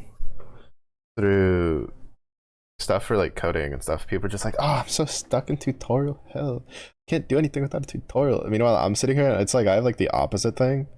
When I'm like because it's what's happened with me with the MOC, which is why I just hard pivoted to just full on trying to finish the meal tracker side project, because like I got real sick and tired of like everything just being like, do this things and this is how you do it, do this thing and this is how you do it, and I'm just like, I now just want to do something like on my own. I think it's one of the big things that like drew me to like welding, because in welding they're just like, all right, this is how you do this, now go weld, and it's like, all right, cool, peace, see ya. It was so good. It was really therapeutic. I think like, oh, it's been so long since I welded this, it'd probably be like shit, but I should see like after I move, there's like a spot that I can just go. Because there's some places that you can go in Texas, I could find them pretty easily. But there's places you can go to just weld. Like they have like you, I if I had to give an example, it's like gun range but for welding, right? Though in this case, like like a lot of times you just show up, right? You just show up with your personal safety equipment, like gloves, you know, hood, all that stuff, and then they have the stuff there, and you pay for the usage and all that.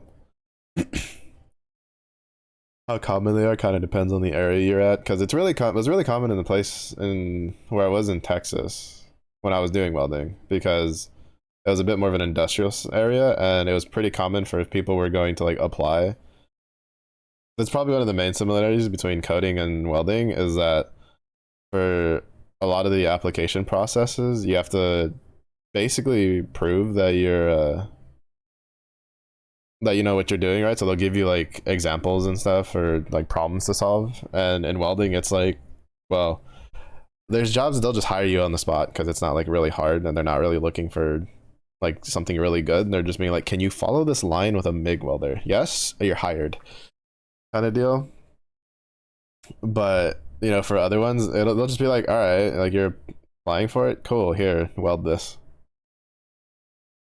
And then depending on the how you do, they'll hire you. So it was pretty common to have those like the spots around where you could just go and weld to just practice before you went in. Especially if it was for something that was like pipe related or like TIG or something, where it's not exactly common to just have the setup at home to work with. But yeah, I do miss weld.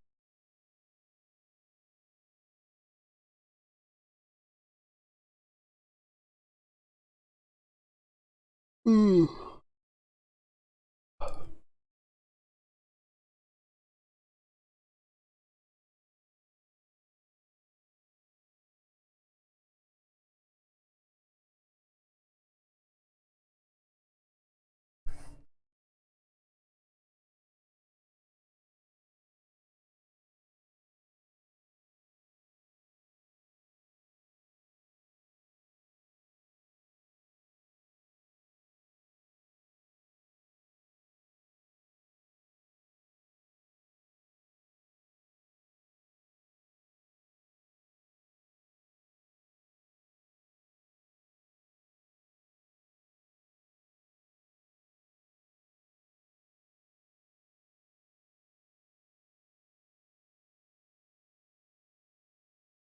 I will say this is mildly annoying because I used to, what is it,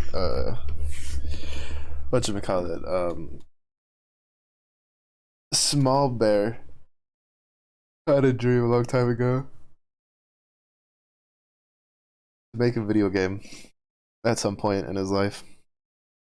And when I had first tried to learn coding back in high school, I got fed up with it, even though I'm pretty sure it was like Java back then. And it was like even worse state back then than it is now for like all the hoops and stuff. And I was not very patient and not very keen on having to like sift through it. So I gave up on it and I was just like, I guess I'll just never do like programming and stuff for like game development and all that kind of jazz. And lo and behold, fast forward later, and what am I doing? Coding. And then fucking I have Rook over there. He's like, yeah, just make like a little shitty $1 game. And it's like, shut up. It's gonna take a lot of time. I need money. I need skills for. You gotta yub. But it's like the temptation has always been there. Like I've even had like a couple ideas, and it's just like, nope, stop. Just write it down. We'll circle back to it later. Right now, you have other things you need to do.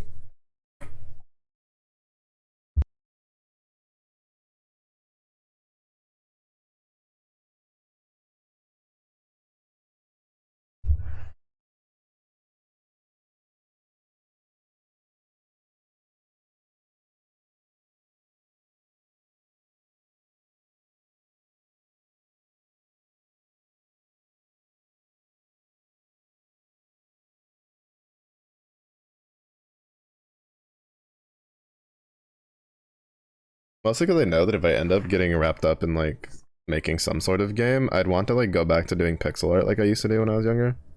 And like that's like a rabbit hole that'll be a lengthy reacquisition of skills process.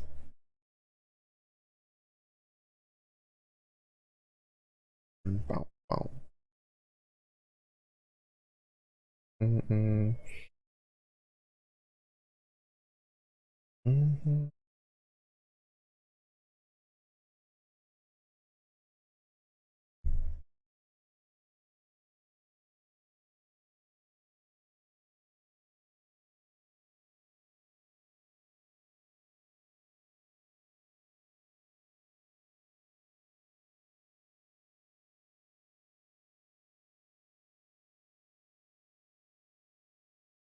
Break time's over. Back onto the Numpty Dumpty fell off the wall. What do I have wrong here? Oh, I wasn't done writing the doc string.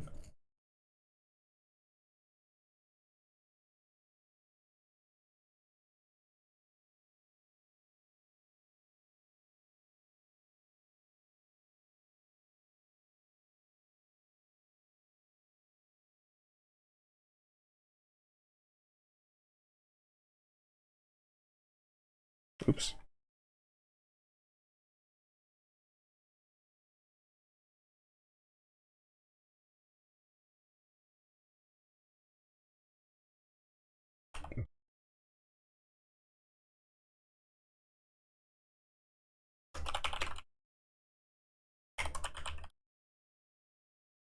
I mean, I probably could have just skipped it.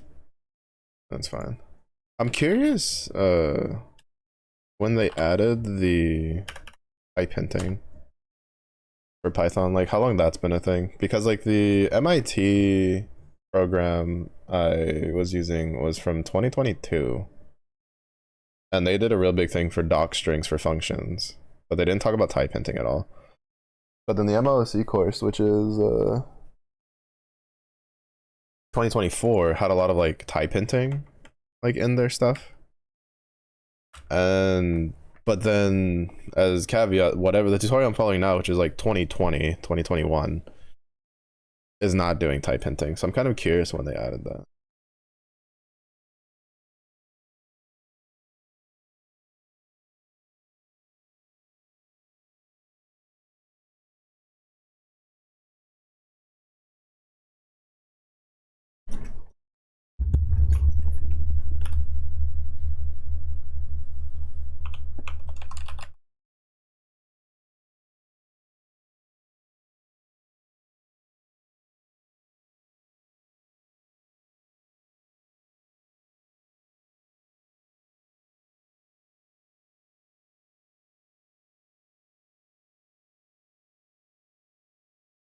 This song sounds familiar.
Oh, how did I make output? Bro, my fucking brain. I just omit the U from that.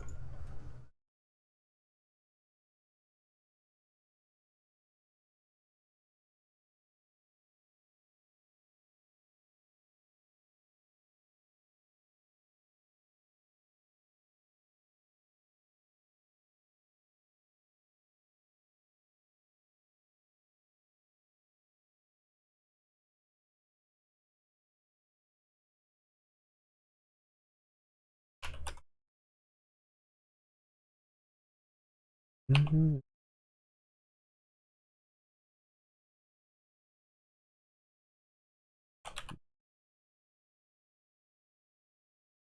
Mm-hmm.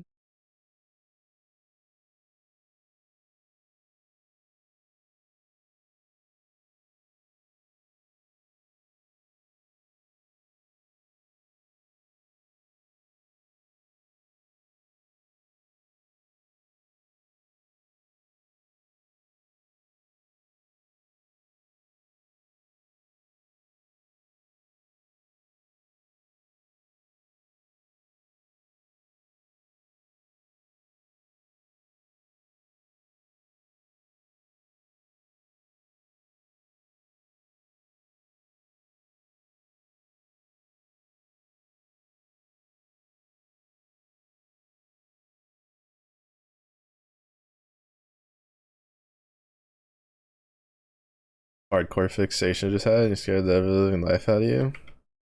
I'm making your heart stronger. You're welcome. I'm not.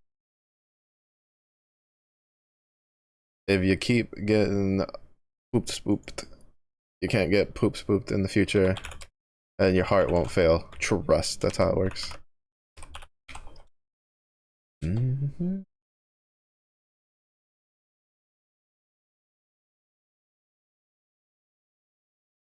Mm-hmm.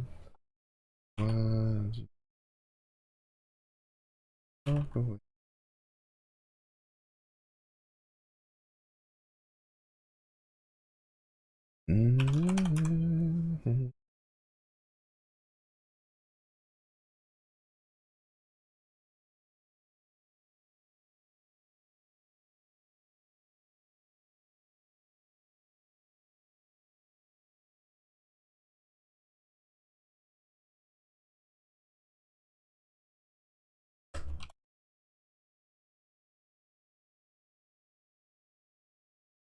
Noise was gone. Made a noise. I was thinking someone was in the room. What do you mean? I am. I'm right there. Did you see me? I'm in the corner. How do you think I get access to your gun?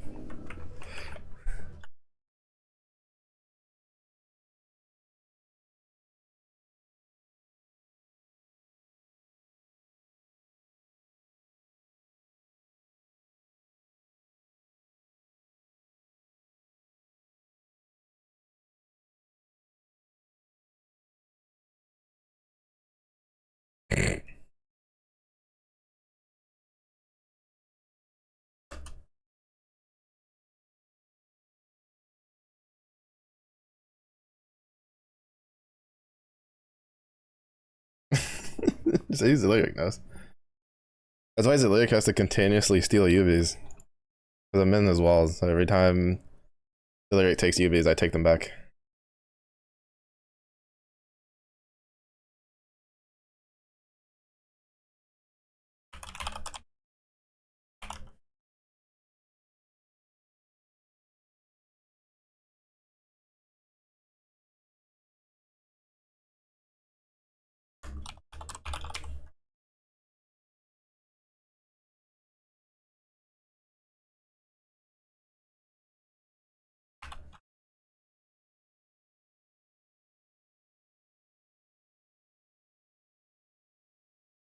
It's trying to be a good student, you're getting spooked. I'm making you strong. Rust. Like, if you can withstand the bear spoop, you can withstand any spoops.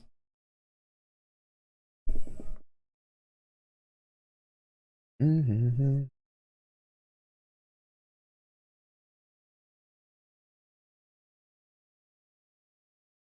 Mm-hmm.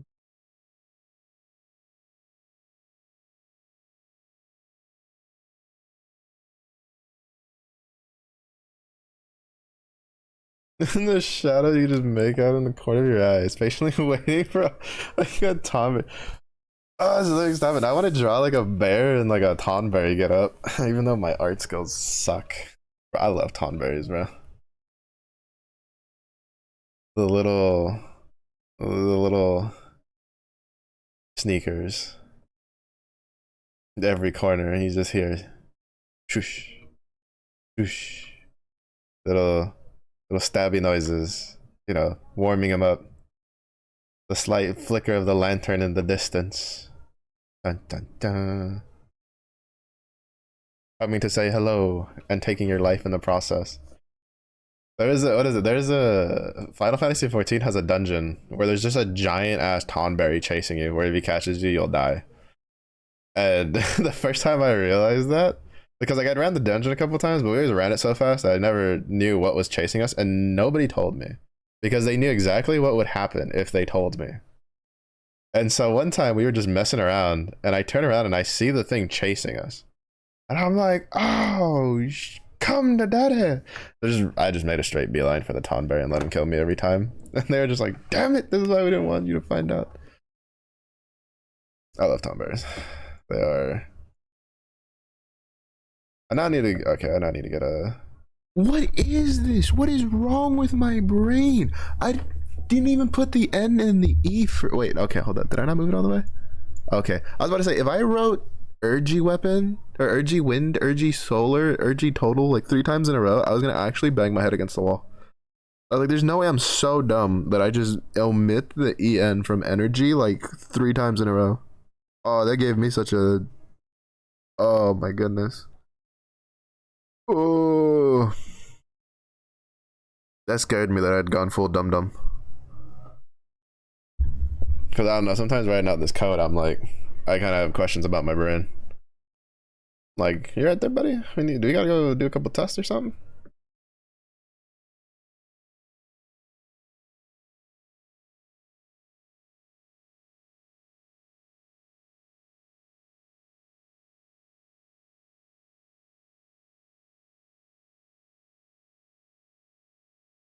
Mm-hmm. Mm-hmm. Mm-hmm. Mm-hmm. Mm-hmm. Mm-hmm. Mm-hmm. Mm-hmm.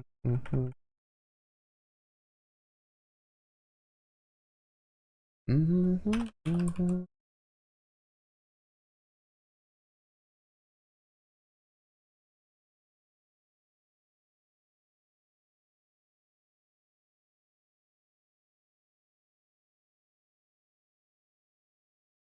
Mm-hmm. Mm-hmm. Mm-hmm.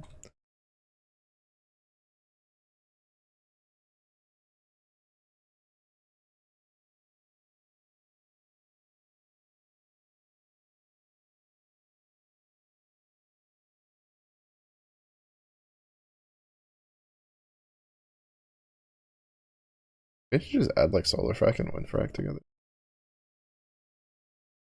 Because they're both over energy. Well, no, you probably have to actually like import the fraction library and then turn them into real fractions before doing any of that. Mm-hmm. What?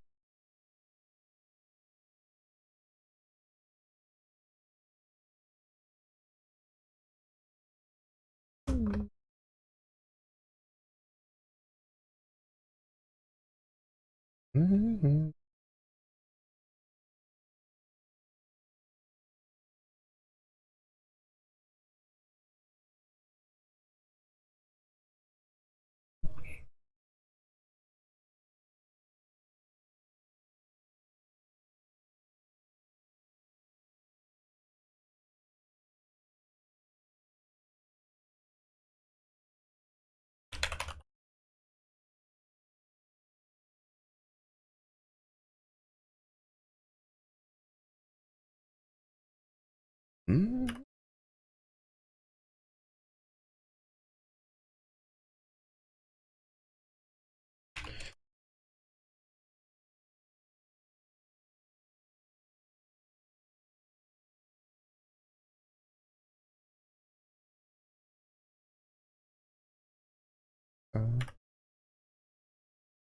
Mm-hmm. Not another rock star.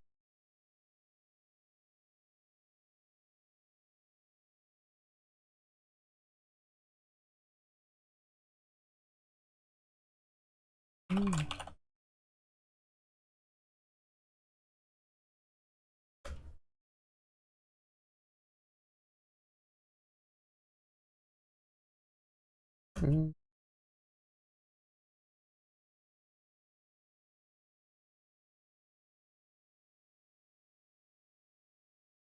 Mm-hmm.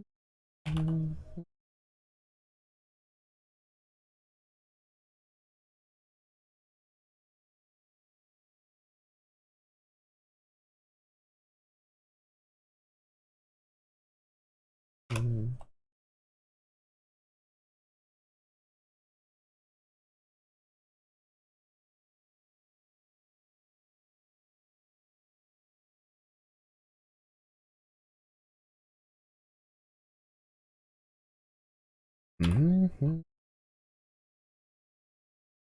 Mm-hmm. Mm-hmm.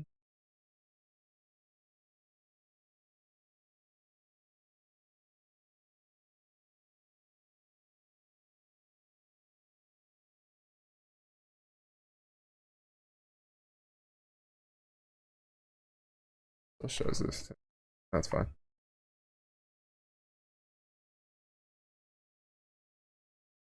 The wind fell off a little bit. Yeah. But solar's been on the uptick.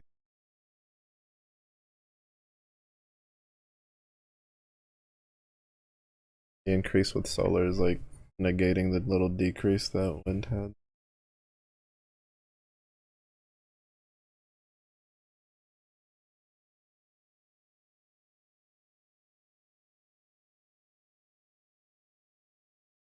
That shows the nature of the national grid is changing. A lot more data. Gives the tasks performed for the required data manipulations. This article, we explored some of the handy computing tools offered by NumPy tutorial or NumPy library. We learned about central objects, NumPy. I don't know if they pronounce it as NumPy or NumPy, but the fact that like I'm on the internet as a streamer and the word like dumpy gets thrown around a lot, I just want to call it NumPy.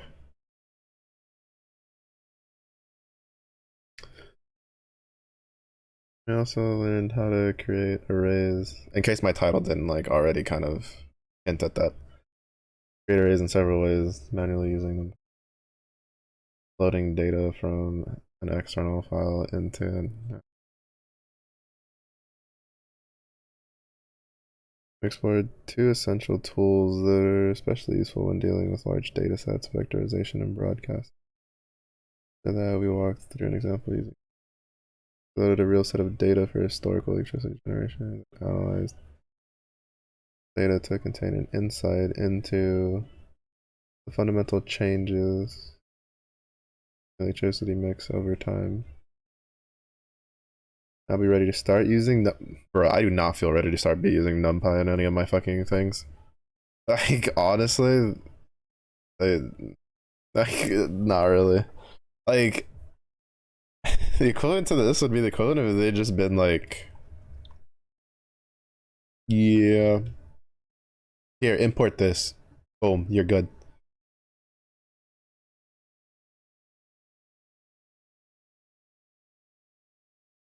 The fuck is it?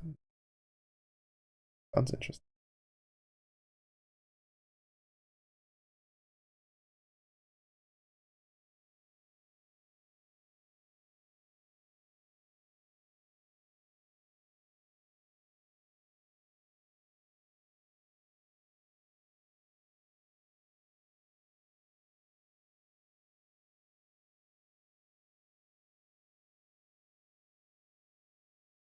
Mm-hmm.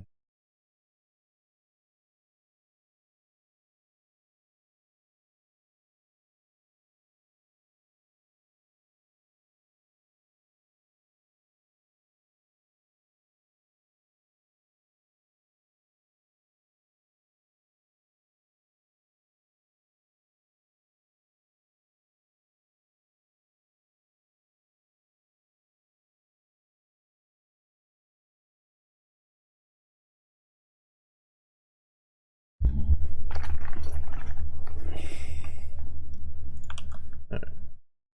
I close that one. We're gonna use their actual official tutorial things. Because realistically, I could probably swap over to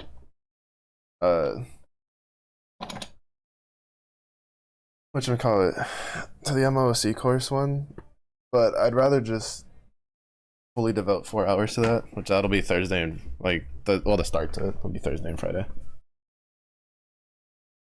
Because I'd like to work on the other side project, the Grand Blue calculator, but like I said, that project I'm probably gonna completely upend the shit out of that I wrote, and I want to like set it up on like a website, like use that to be like my website backend practice thing. Oh, I forgot to make the channel. I was gonna make the channel in my Discord for if anybody wanted to test out the meal tracker. And I kept forgetting to do it over the weekend because I was like juggling 20 different things mentally, like trying to plan out when I was gonna take a day off in the week to do some packing and figuring out like what I'm keeping, what I'm leaving, all that kind of jazz.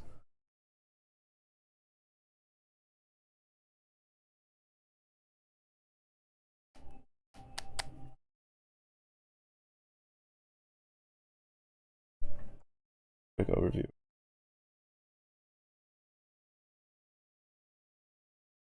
Razor. Don't know how to apply.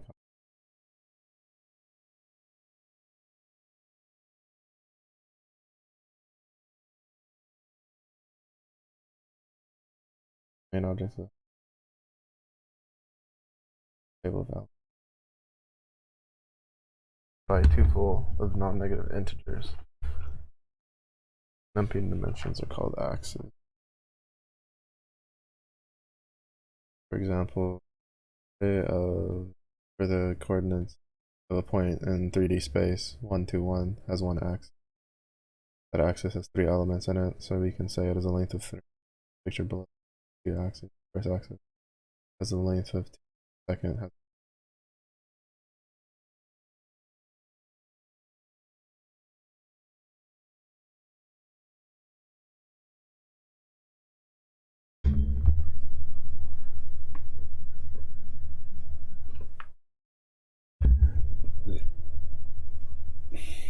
the base array class is called,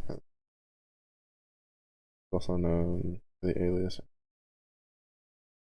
Not the same as the standard Python like class array.array, which only handles one dimension. More important attributes of ND. The number of axes dimensions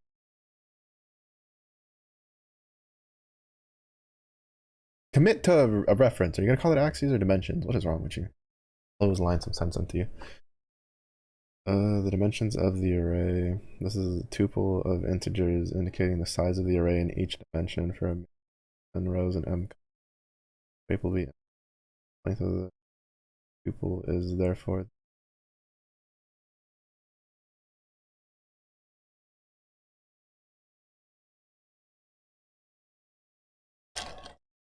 I won't lie though, this tutorial is, or like their own like quick start tutorial for NumPy is definitely at least more my speed, because it's like actually has write-outs for what each individual function call we did was.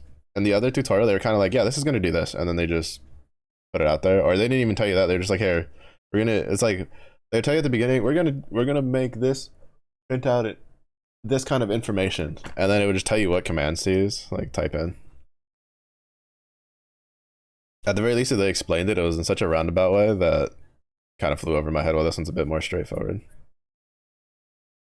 Me like straightforward. Me bear. Me dumb. Just tell me.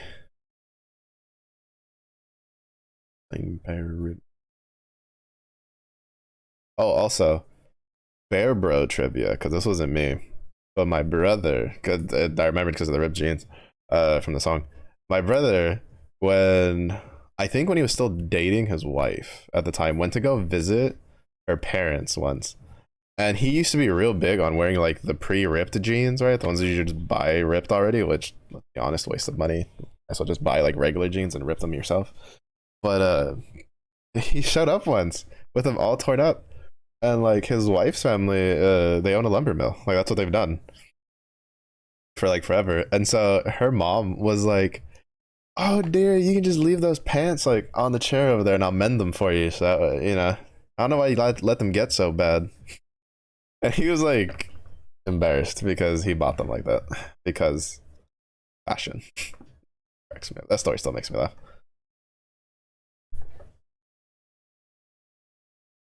Reason Malcolm Hill.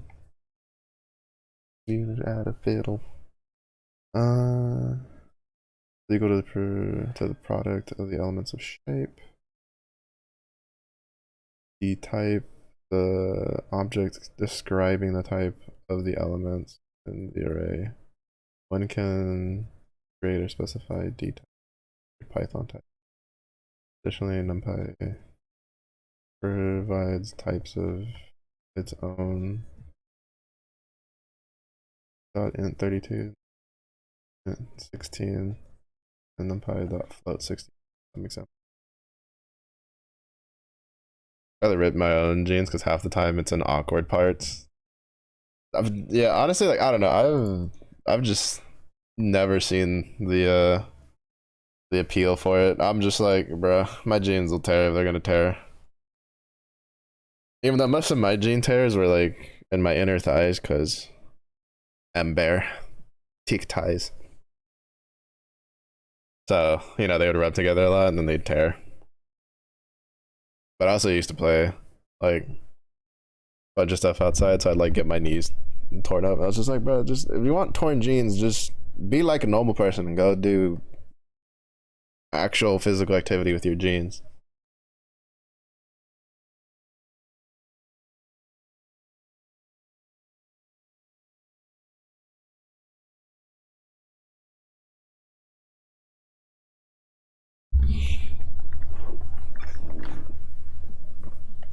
Like them rips so you can wear fishnets underneath.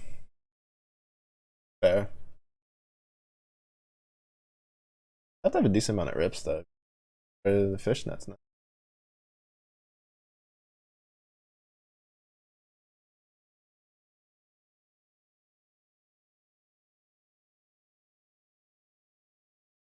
Yeah, I don't know. It was also just the case of it was like they were also like so expensive too, just because they were pre-ripped. I thought they were always like it was always so weird. I was just like, you can just rip them yourself. Why are you spending like $20 more for less fabric?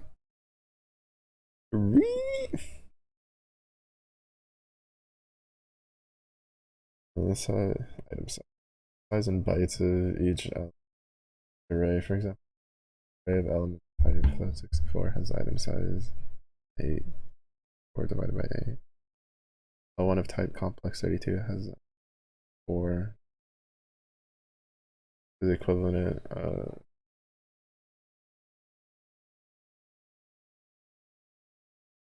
that item size one's take me a little bit to kind of like really understand. Rips in the knees and maybe upper thigh. I'll buy rib jeans like 80. Exactly, that's what I'm saying. Like jeans aren't cheap to begin with, and you're spending like an extra like 20-30 bucks just because someone's like ripped. Oh no. Yeah, I don't know.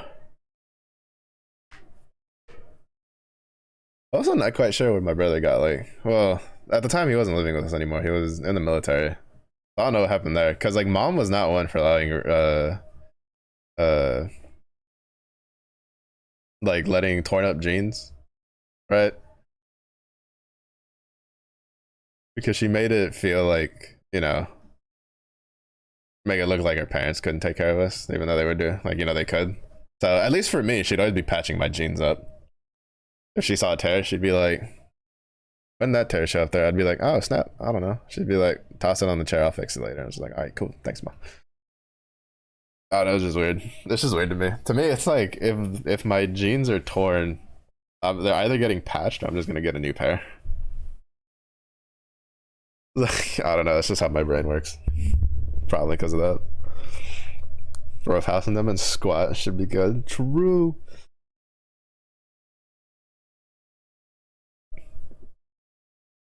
Her clothing was only for playtime. Yeah, it was just like, yeah, the like beat up, torn up shirts and stuff. Like in the house, perfectly fine. If we were going outside the house, she'd be like, "Don't you think about leaving this house like that."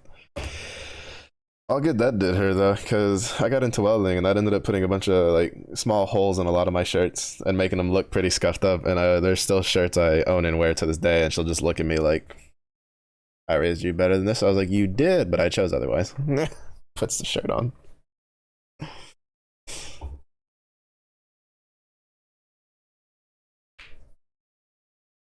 Oh, actually, 1 second.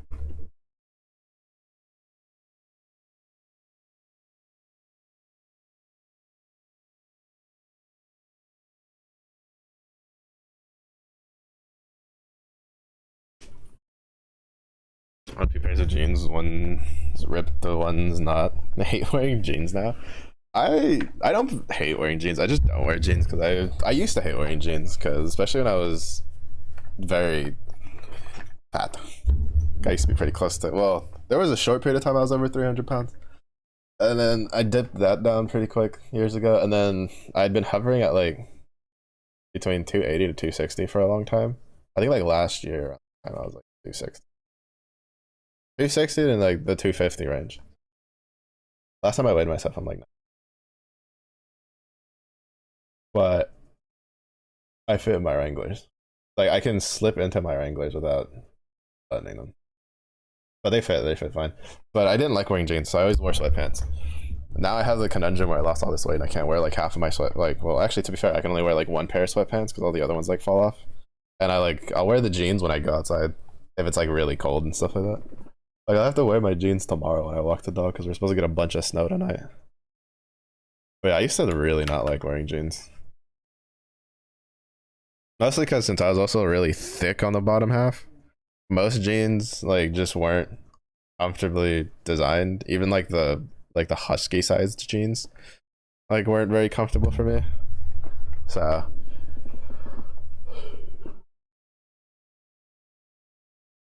I always just wear sweatpants. So now I just wear sweatpants out of habit.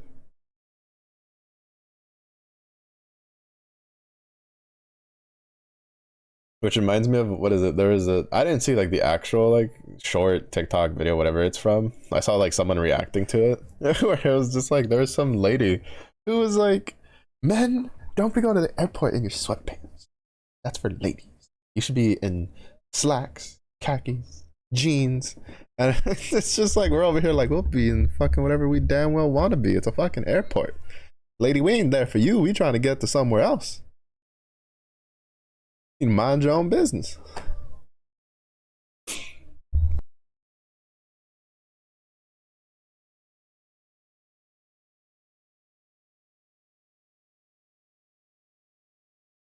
cracks me up. Data, the buffer containing the actual. Really, we don't need to use this. Indexing facility.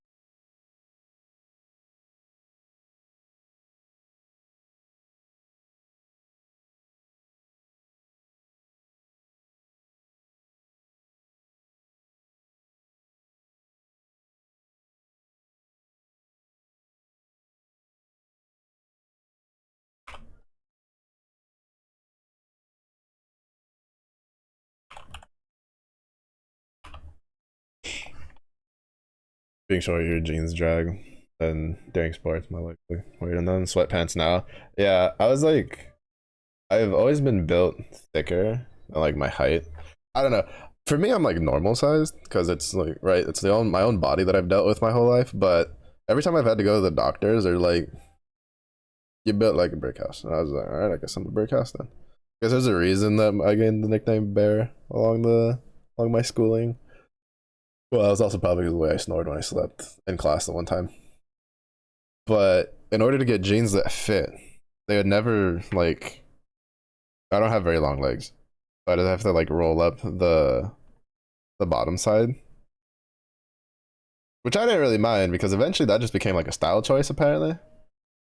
So then it just made it seem like I was just being stylish at some point. So I was just like, alright, fuck it.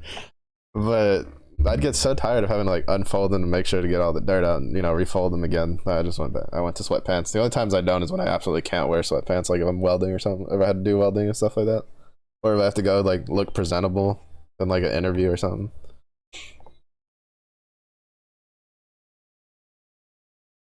Sweatpants look better. People in suits and stuff, like you go out an undercover.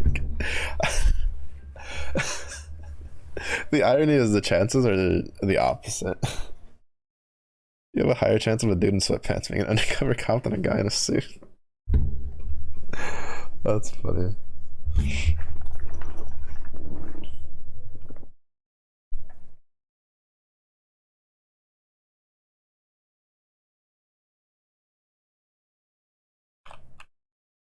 Oh, right, because a lot of these are expecting to use the shell for it. Because if we do...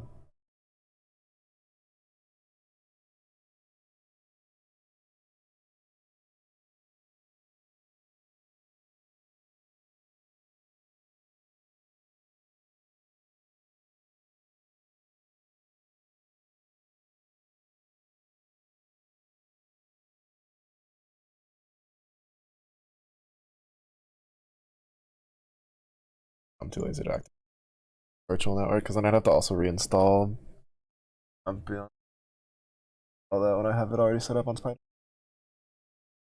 Oh yeah, ACL high school wasn't allowed to walk for 2 months. Anyway, this man looked at me, called me fat, even though he had. Yeah, well, the build like a brick house was mostly because of like wide skeleton structure, even though I was also overweight. So I grew up in the military as a military kid. So whenever I went to go do physicals for sports or marching band or whatever, I had to go to a military. Well, I didn't have to, but I went to a military hospital because it was free. Why would I go to a regular hospital? And in there, they'd be like, "Oh, you're overweight. Gotta go talk to a nutritionist." And like honestly, like 90% of the nutritionists at the time that were also like dietitians, like just had shitty advice. I tried all their advice, none of them ever worked. But I'm pretty sure there's something fucked up with my stomach, and the fact that it's always hungry. But it was just like there was one time I dislocated my shoulder, like when I was in university, and at the time I wasn't like fat. I was like built. Like I didn't think I was, but my friends were always just like, "Yeah, that's the bodybuilder of the group." I was like, "Bro, what do you mean bodybuilder? My biceps are normal size." But I dislocated my left arm like completely. Like the top of my arm was hanging by like my ribs, and I went to go to the hospital because I have a tear in the back of that rotator cuff, so I needed to make sure that wasn't broken from the dislocation, and because if it was, that was gonna be a bit of a shit show. But the guy, they had a guy who was like a specialist in like relocating dislocations, but like naturally. So because he had gone like internationally to learn like all these different techniques and all that, and they get him and he comes in and he's like I don't know if this is gonna work on you because your shoulders are much broader than anybody I've ever done it on before. And I was just like, they can't be that, bro. Come on, doc. It was a really interesting technique because like what he had was I don't know if a normal person would, because like I have high pain tolerance, so like for me it like hurt, but it wasn't like excruciatingly painful. So I had to like take my dislocated arm and I'd put it on his shoulder, and then he would like massage the muscles to try to like loosen them so that the arm would like naturally like move the ball back into the socket. It was actually really it was really funny because he was giving me weird looks because he was just like, "You're a lot more calm than most people that do this," and I was like, "I probably have a lot higher pain tolerance than people that do this. This is kind of interesting, Doc. Where'd you learn this?" Just having a fully coherent conversation with him while he's manipulating my fully dislocated arm. That was fun. Don't recommend dislocating your shoulder, but it was a fun little experience for me. Honestly, I had a grand old time. It was also really funny because when I went to go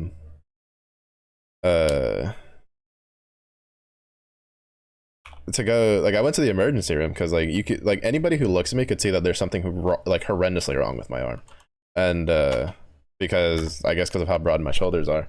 It was really funny because according to the doctor, with my fully dislocated left arm, it made my left shoulder look more normal size in width. Again, to me, I'm like, I don't. Well, it's also hard for me to feel like I'm broader than most people because I've always had the nature of hanging out with people that are bigger than me, and then I've always, well, not always, but my older brother is always bigger than me. Like my older brother has broader shoulders and he's taller than I am, and he's generally built like a Mack truck most of the times I've seen him. So it's like, people are just like, "Wow, you're built pretty wide," and I was just like, "I guess?" Question mark. Like, like fuck if I know. I thought I did this for. People's not a column. Oh no, because it's printing the shit. Wow.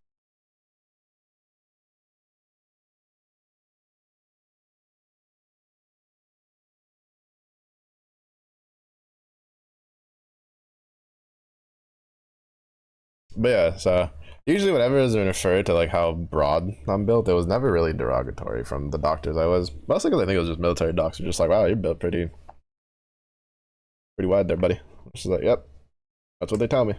Hi. Even though I think I'm just normal sized, but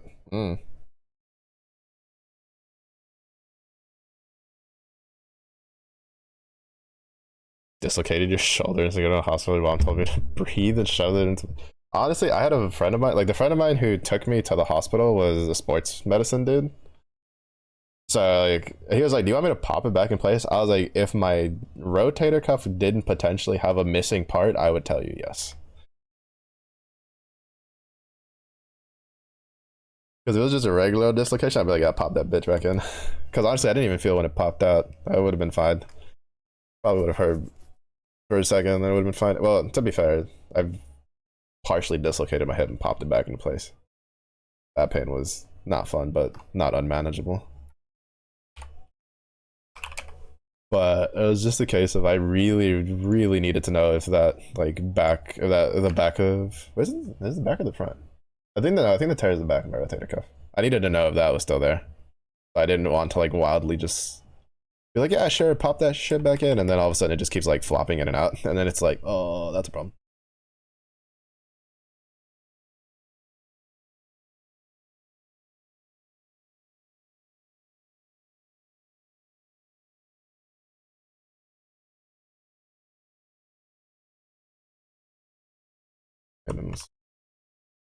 CJ? I don't even know how I'd pronounce that. Actually, just talking about it kind of made it hurt because it's like, "Oh, hey, by the way, your left shoulder's still fucked up."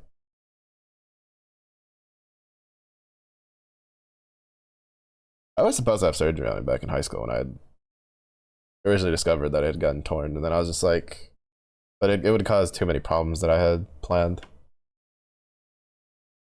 for going into university because of the recovery time. I just decided to go the route of making sure my shoulder muscles are good enough that it won't just like pop out randomly under normal circumstances.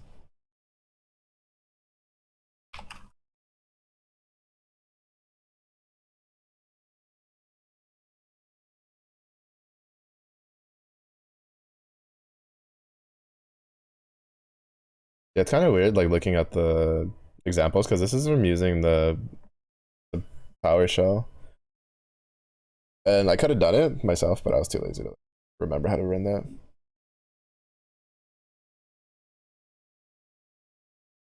Tried complaints for many parents because he never followed or understood the things. Patients with surgeries needed. Surgeon actually custom the new one that. But yeah, unfortunately, there's a lot of people like that in the medical industry, which kind of sucks. Probably part of the reason I try to avoid going to the hospital as much as I can. Aside from the fact that, well, money.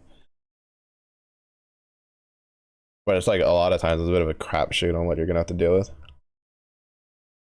Several ways to create arrays. For example, you can create an array from a regular Python list tuple using the array function. Type of resulting array deduced from the type of elements in the sequences.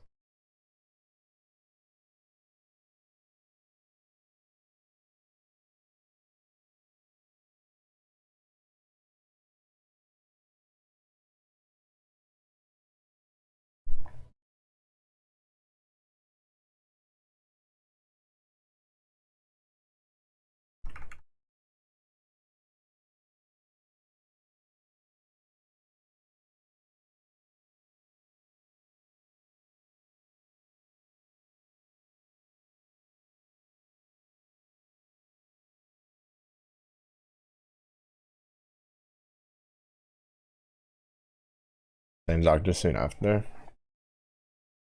Warranted, very warranted. Luckily, I haven't had to have surgery for anything. Like the rotator cuff would be the only one that would have had surgery, which is ironic because I've cracked a lot of things.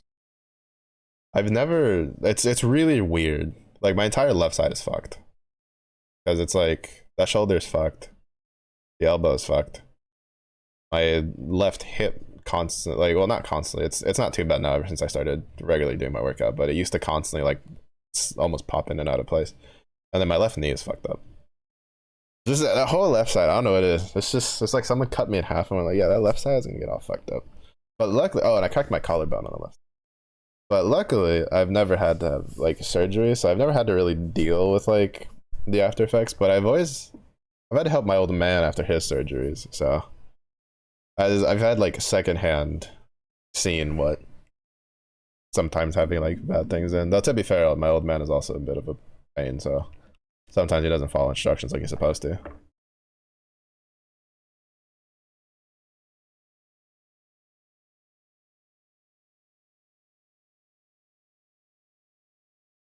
But what can you do? Old people. Old people.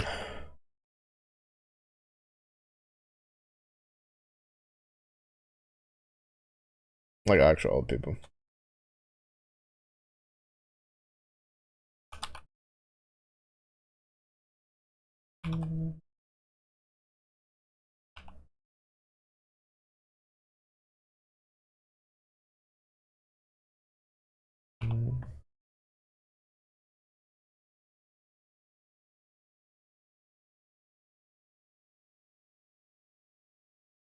Alright, because it'll be fun. But how does it know if it's like 64 or 32? Is it 32 if it's only 2?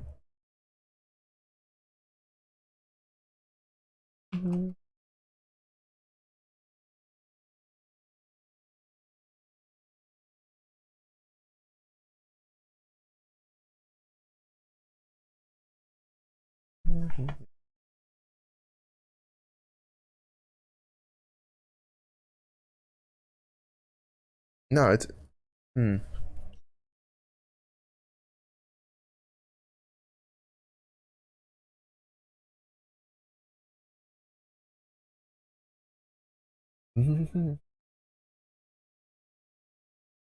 But store values ranging from.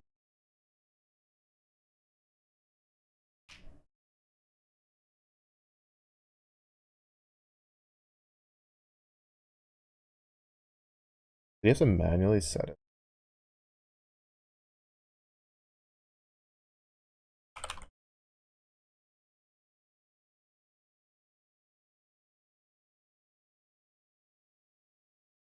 Only one thankfully you had. And thankfully, hopefully the only one you'll ever have.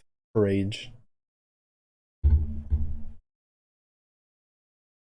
I knocked on wood for you, but I did it with my knee. Be different.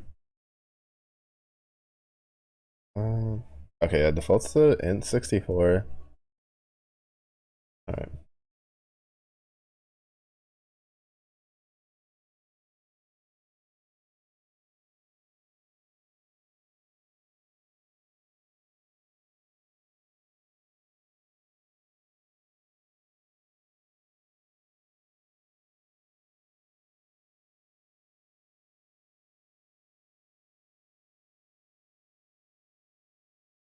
You're going Eric calling array with multiple finding a single sequence.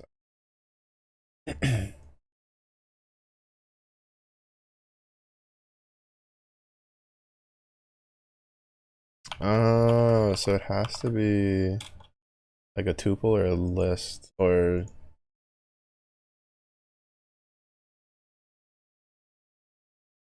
the word gonna be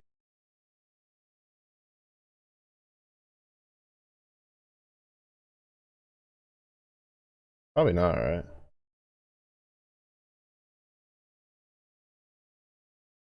Oh, it does because it's already a. That just converts it into a tuple. Yeah. I didn't. Why did I think that wouldn't just make it a tuple just because I didn't have it with parentheses? I'm dumb sometimes.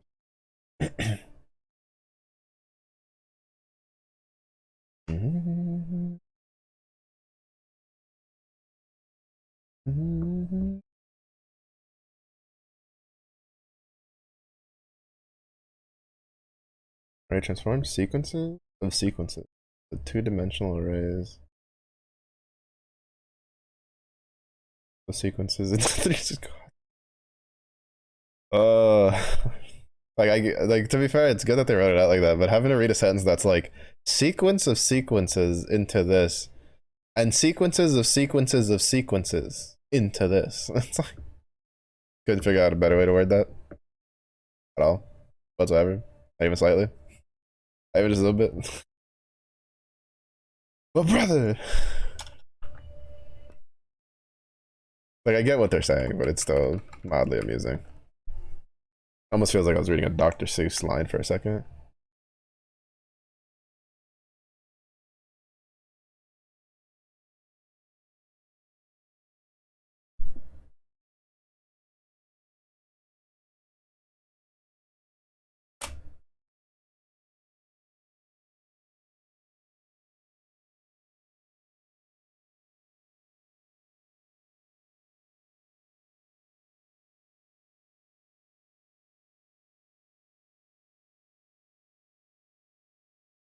It's always really interesting how the difference between mentally how we perceive something and like how something in coding is perceived by the the code itself is really interesting because for instance it's just like it just told you how it's that in order to use the array thing you need to pass like a single argument, like a single thing.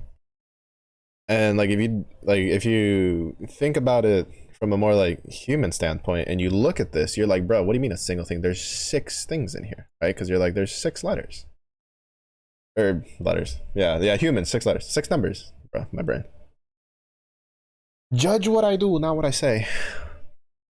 But and even then, if you further out, right, the scope out a little bit, you're like, there's 2 things in here because there's parentheses, parentheses, comma, parentheses, parentheses. That's like, what do you mean there's one thing in there? And it's just because like one list, right? It's one list of 2 tuples of 3 integers in each tuple. And it's just like, but to the code, this is 1. And then it like does whatever it's gonna do with.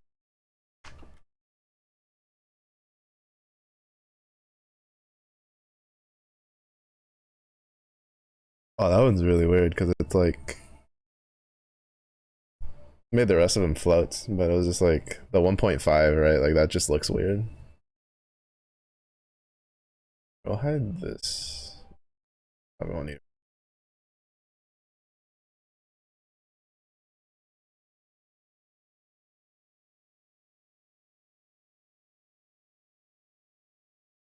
The type of array can also be explicitly specified at creation time.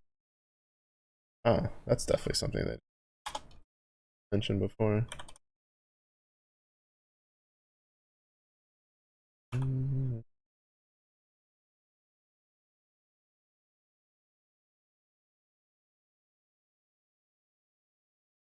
What am I eating for dinner today?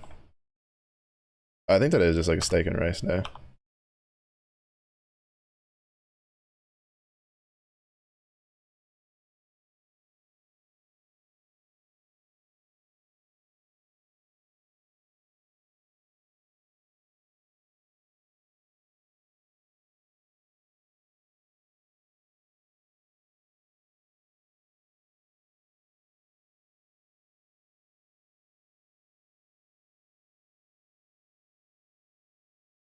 As soon as I was like, what am I gonna eat today? And then I was like, I'll eat this. My stomach was like, food. Food. And it's just like, all right, calm down, buddy. We still have like at least an hour.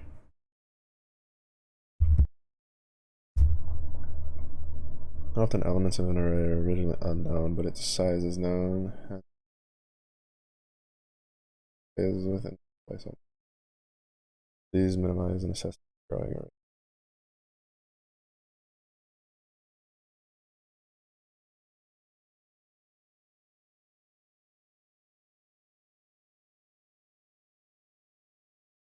Function zeros creates an array full of creates an array.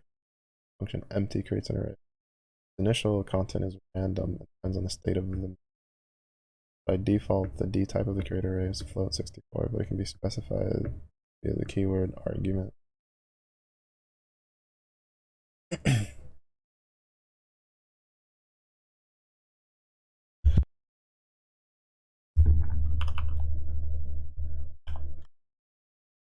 Yeah, remember to self. Next time, just look at the website for the actual like library I want to learn how to use and see if they have like a decent tutorial before looking at someone else. Hmm. Oh, it's because they don't.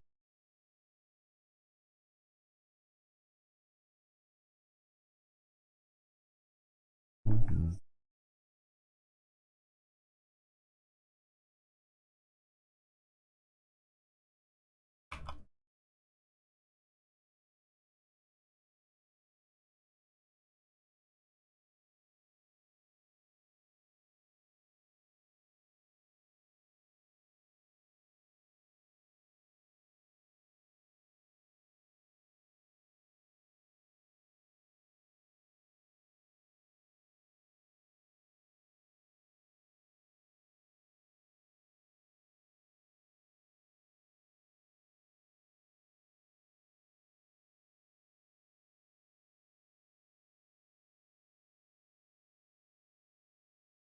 I still, every time I look at it, I still can't believe when I was trying to look for open source code projects for Grand Blue. I found the really old like basically automated bot that plays Grand Blue for you as like an open source code on GitHub. I was like, bro, what is this? What the hell? Funny. Mm-hmm.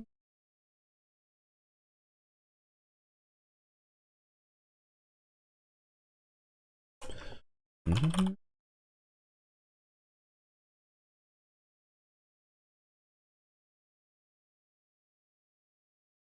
Mm-hmm.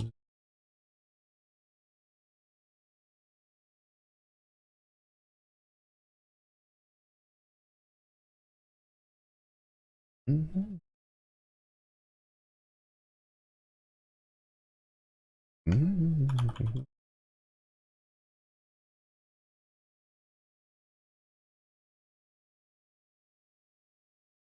Mm-hmm.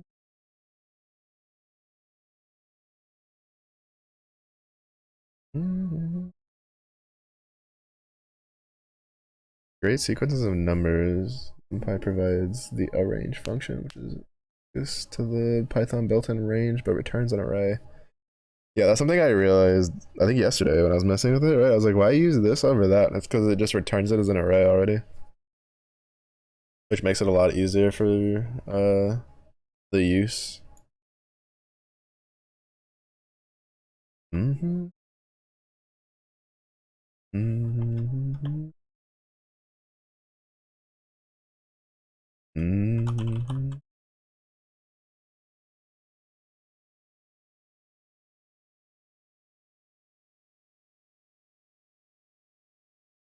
So like for instance, what this does here, right, is it does a start point of 10 that will go up to, but not include 30, that makes a list of every 5 steps, right? So starting from 10 up to, but not including 30, it will put every number that is, every 5 numbers from the start point will be on there. So it goes down here, you can see the result is like 10, 15, 20, 25. So it works exactly like the regular range function, but because it gets pulled through, it already gets turned into like an array format. Because if I was using like regular Python for it, it would be like it was range and 30 with 5. But if you just print a for this, it just returns what it's equal to. Like if I actually wanted it to return the numbers, I think it'd have to be like for I and a print I. Yeah, and then it would tell you 10, 15, 20, 25. Like you would have to like do extra steps. They'd like in order to turn it into an array, like through Python without using NumPy, you'd have to just be like array equals blank list, and then for I in a, which is the range, or even just do the range of whatever. But this is just easier to like adapt later. You would be like array dot append I mellow I, not one. Oh, and then you just print okay. Then you'd get the same thing. Right, like you'd have to do all of this to get this, right? And even then, this one's not an array. This one's just a list, so it's still not the same. But yeah, that was really interesting to realize.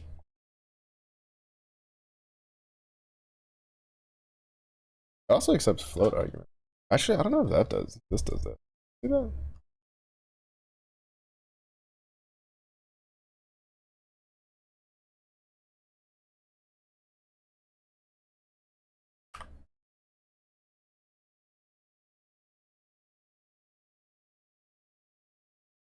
Yeah, no, this doesn't accept floats, does it?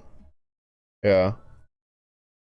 But if we did this up here,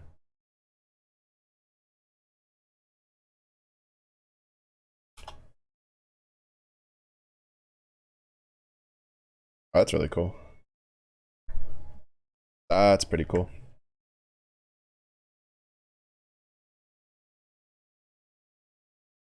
The more I do this, the more I'm like, man, that Granblue calculator is about to get hella complicated for no real particular reason, just because I can.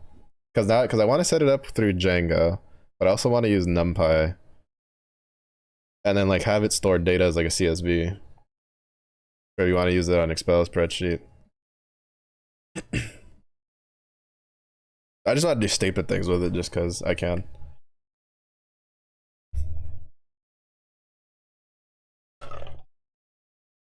Because basically, this probably isn't specifically how it is, but like how I was plotting the information earlier, right? This is how, like, I'm assuming this is how Granblue, when they do all of their graphs for like Anniversary and Granblue Fest, where they show the graphs of like what players have what evokers and eternals into like what stage and all that. Like all of that information is obviously saved on the back end, and they probably just have like a program that just goes through and just takes all that data and then just plots it, and then they just take the plot and they just put all the little pictures and stuff on it. maybe not. Well, not say specifically. They probably have to. They probably manually do the stuff, but I'm assuming that's how they like keep track of that info, which is pretty cool. Pretty cool to like learn things to kind of like you can like when you're learning stuff that's like used in other things that you kind of I guess partake in, like you know, in gaming related stuff, like learning coding stuff, and then looking at like the games you play and being like, oh, that's definitely a coding problem, like you know that sort of thing. Like it's really interesting because it just opens your paradigm a bit to realize because like in some cases you'd be like, well, I don't know, that's like a coding problem or just like a server problem or just like limitation of the engine. But there's definitely been some things that I've looked at now and I'm like, oh, that's definitely a code thing. That's definitely a coding issue. Someone definitely forgot to put something where they weren't supposed to.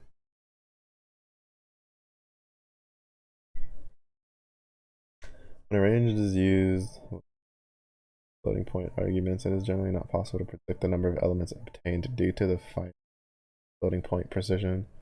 For this reason, it is usually better to use a function that receives an argument, the number of elements that we want, instead of the step. See, they mentioned the linspace in the other one, but they never used it.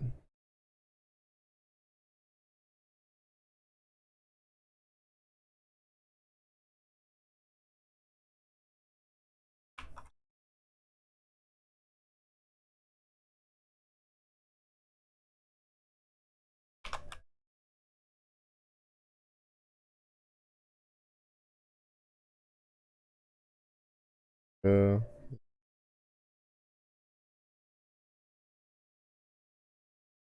1, 2.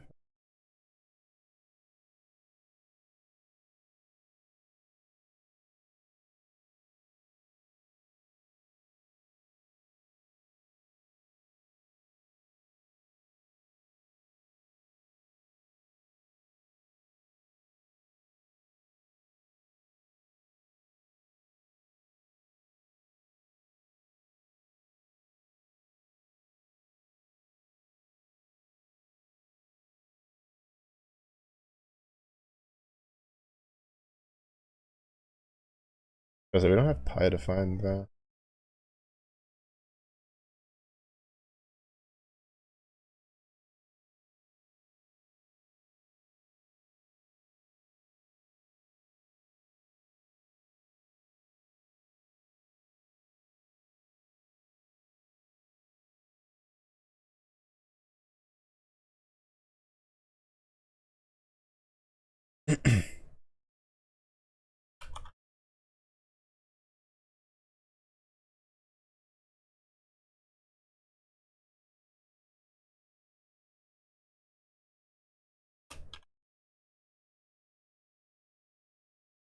I think it's because I need to like import. Oh, wait, no,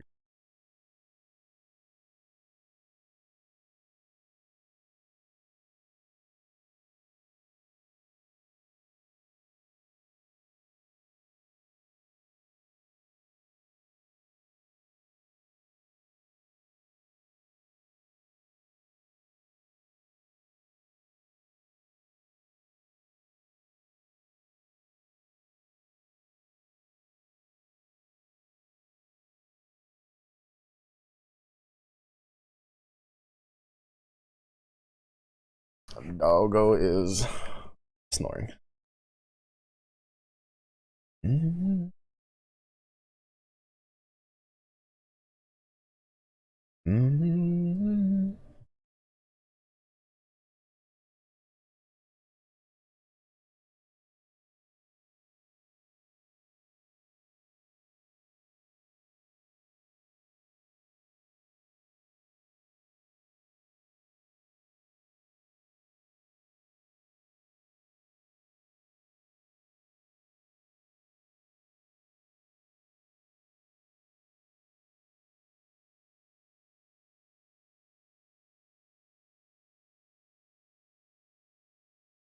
The two.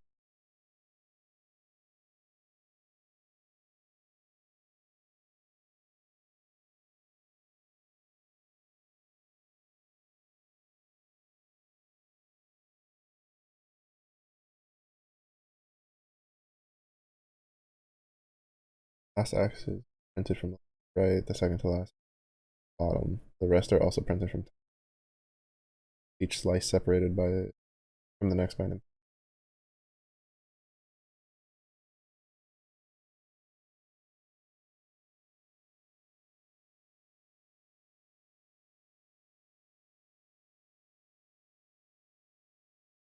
Such a confusing way to in that.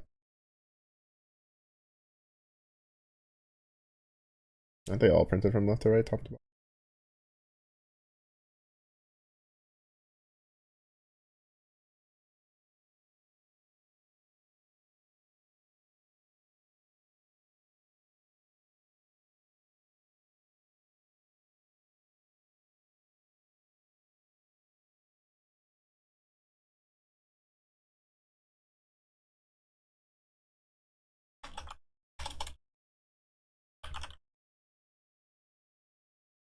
Running.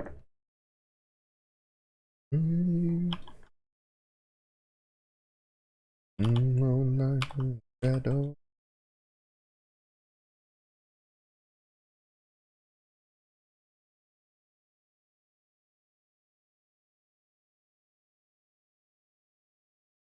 And I did.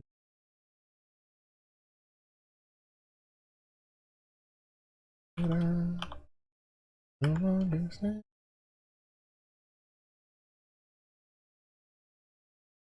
The two of us. But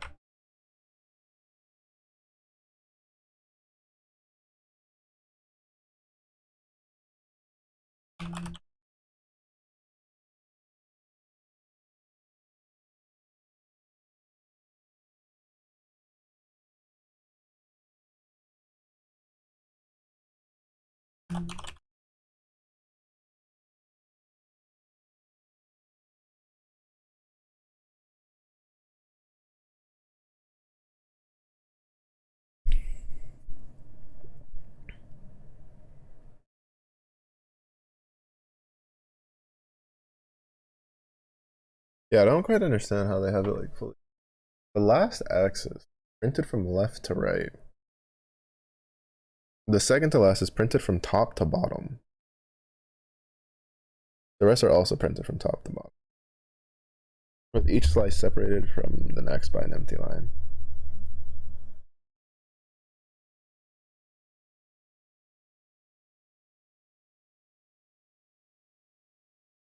On the fire.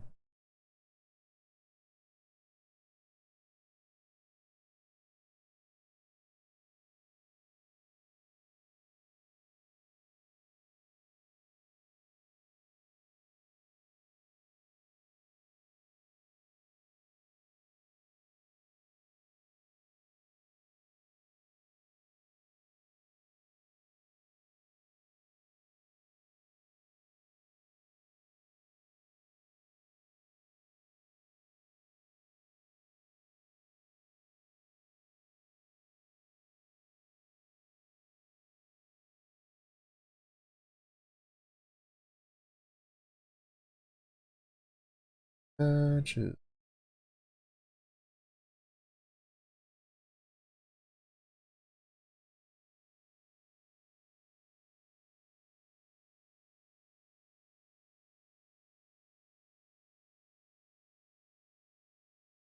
Yeah, because I understand like what this command here is doing, right? Because like as default, arrange will just be a one-line array. So if you wanted to shape it into a matrix, you would have to do,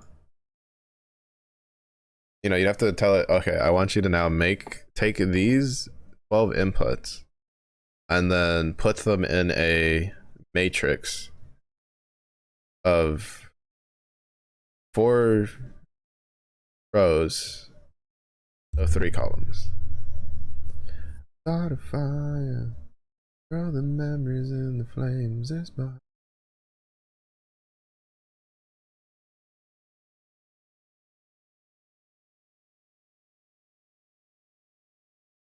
Matches, fire, throw.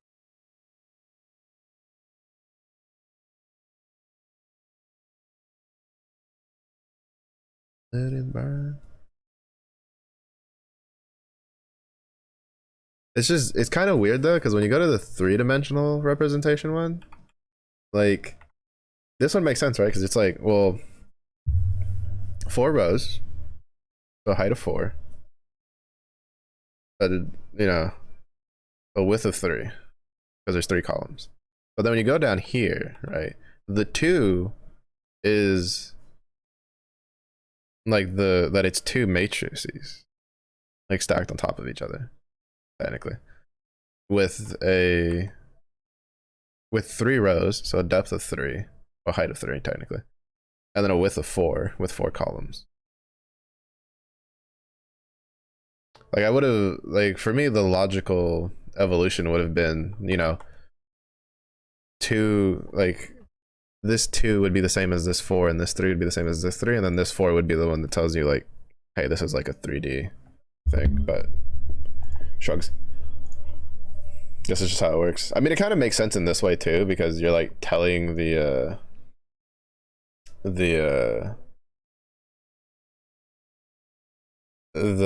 function ahead of time. By the way, this is gonna be like a 2, but it's just like I'm not sure how you would like. How'd you write that function then? Like I guess you just defaulted that the third one. Wait, what did it tell me?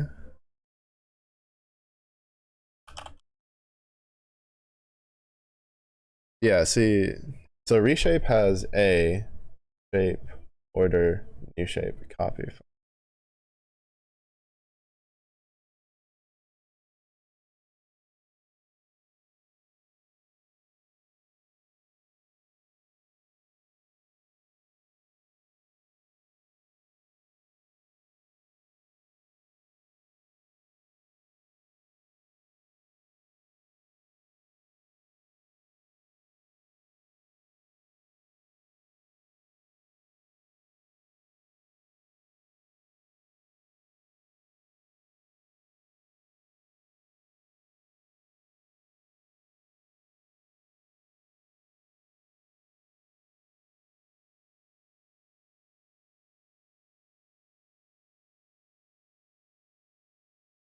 Yeah, it's kind of interesting to. I think this is the first time I've actually like been interested in learning how the actual library call gets pulled. So like I want to see what what it's actually. Okay, so so it has a minus and then shape equals none. Equals shape equals none. Copy equals none.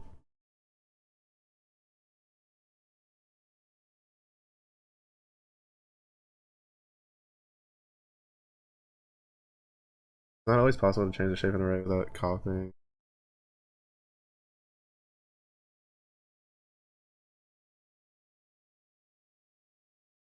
But how does it know when you want it to be? I think how the first one is the same every time.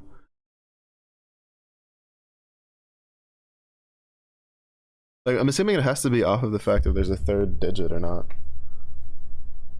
But it's like I don't know. Never mind. I'm gonna get hung up on it, and it's not really like an important thing for learning how to use it. I just need to know that that's how that works. Because at least from the way I understand of how you write a function, or even just like a class, like something that takes arguments, right? Like from what I've been taught, it's you write the function, and then it's like A, B, let's see, right? And then you go A does whatever, B does whatever, C does whatever, right? But somehow this is written in a way where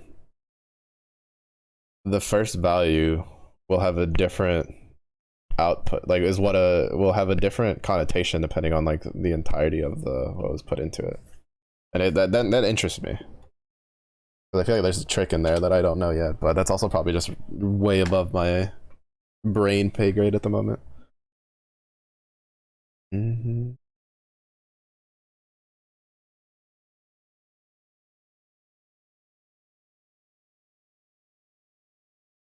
below to get more details on reshape. When an array is too large to be printed, NumPy automatically skips the central part of the array and only prints the corners.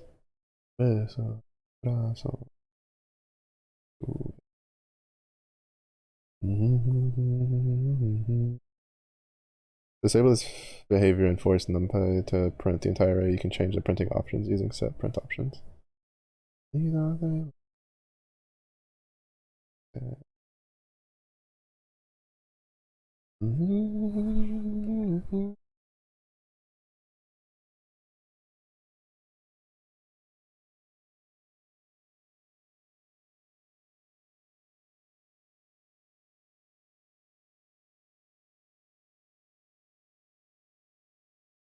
Basic operations, arithmetic operators on arrays apply element-wise. New array is created and filled with a result.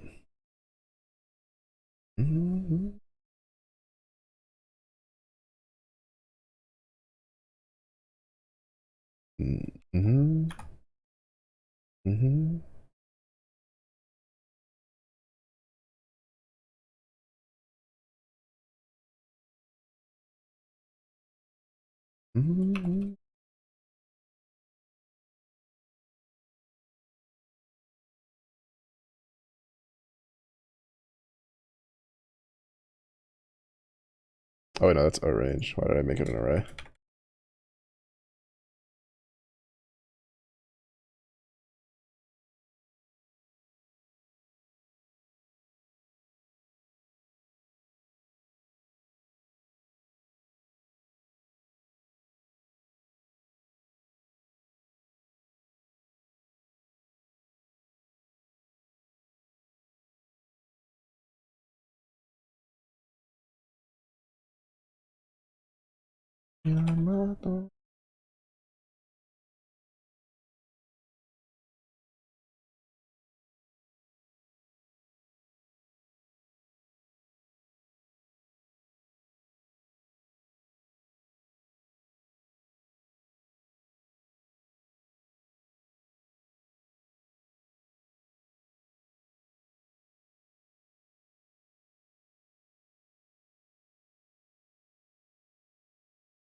It's really, oh, that's really cool. That's so cool. Because this means that, man, because I know, like, oh, that means that it's a class. Oh, it's so cool. When you, like, learn things, go to, like, more advanced, your brain's like, oh, this is that thing. That's so sick. Because they have it's a class object. They have it written in a way where, if you go for the square root of it, it'll just go through the array itself and just square root it and return that value to you. Because you can manually do that kind of stuff, right? You can tell the code what to do with the class object that, you know, it wouldn't normally do that necessarily, or like in a way that you wouldn't think. Like, for instance, you could make a class object that specifically just deals with strings, and then you would add the dunder method for addition for if someone ever decided to add two of those class objects together. And obviously when you add two strings together, it's concatenation. It's not like, you know, 1 + 1 = 2. It would be 1 + 1 = 11. So that's how that works if it's a string. But if you're doing like if you're making an object, right, you would do the dunder method for add, because that lets basically if someone decides to do that, you know, class 1 plus class 2 together, and they're both the same like class object type, the Python will go, hold up, do they have the method for this? Looks over, oh, they do. What do they want done with this? Oh, okay. And, you know, and they do that. And you can, but you can also like adapt it, right? So like, say for whatever reason it's a class object that tosses out strings for like integers and strings, but when you have people add it together, you want it to like return the actual like some of the numbers. Like you can make it do that too, and it's just really interesting to like understand how these things work under the hood a little bit.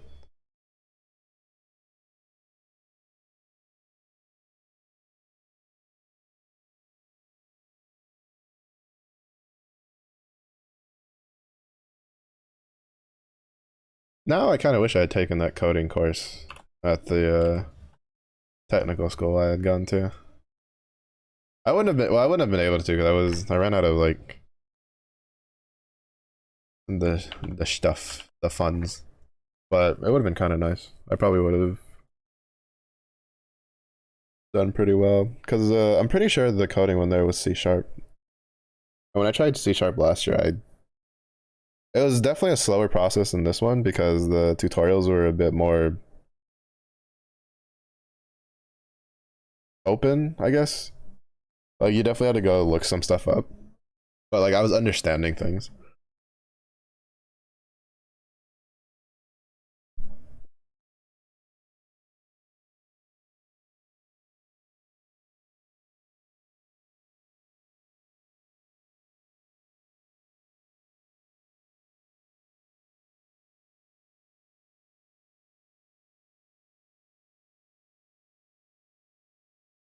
Yes, I know. You just woke up from your nap and you're doing stretches, but you're like a clock. My dog's like a clock, bro. It hits like 5:25, 5:30, and he just wakes up from his nap, comes over, and he's like, food. And it's like, yes, in like 30 minutes.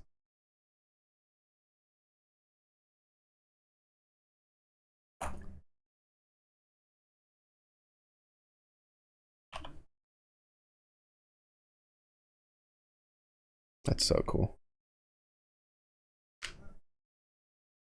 Because like in order to do what this is doing and like just regular Python would be such a pain in the ass, honestly.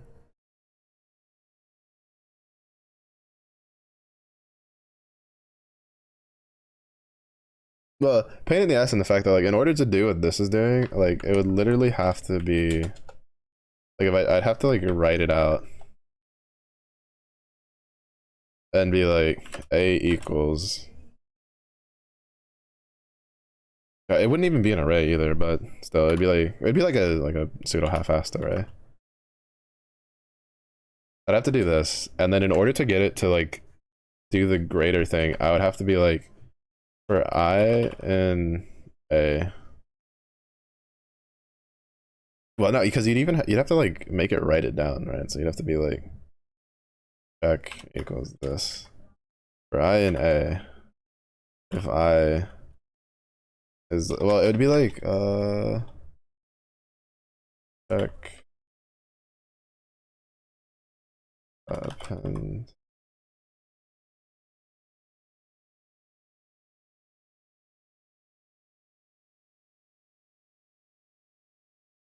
I is less than 35. And then print check. Yeah. So in order to get this and this one line here, I would have to write 4.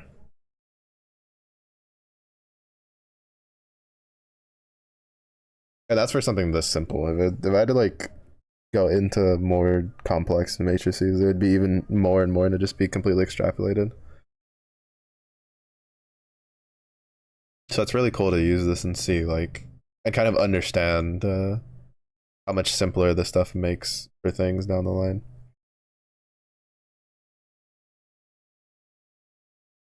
Like in many matrix languages, the product operator asterisk operates element-wise in NumPy arrays.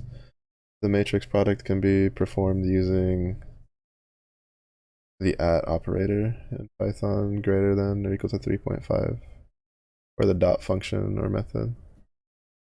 Mm-hmm.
Mm-hmm.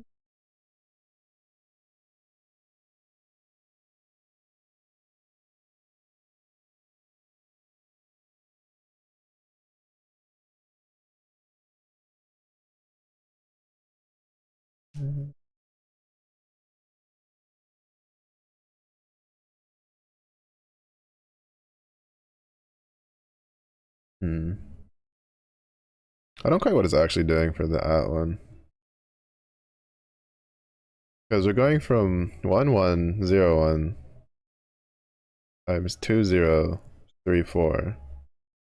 And it's coming out with 5434.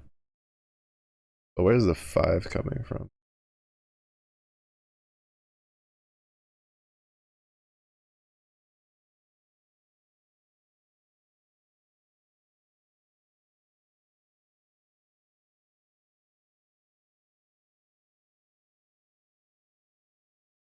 Oh, bizarre. I don't know. If I have to know, I'll look it up later. Right now, I just need to learn the ins and outs of this. Doing the right thing.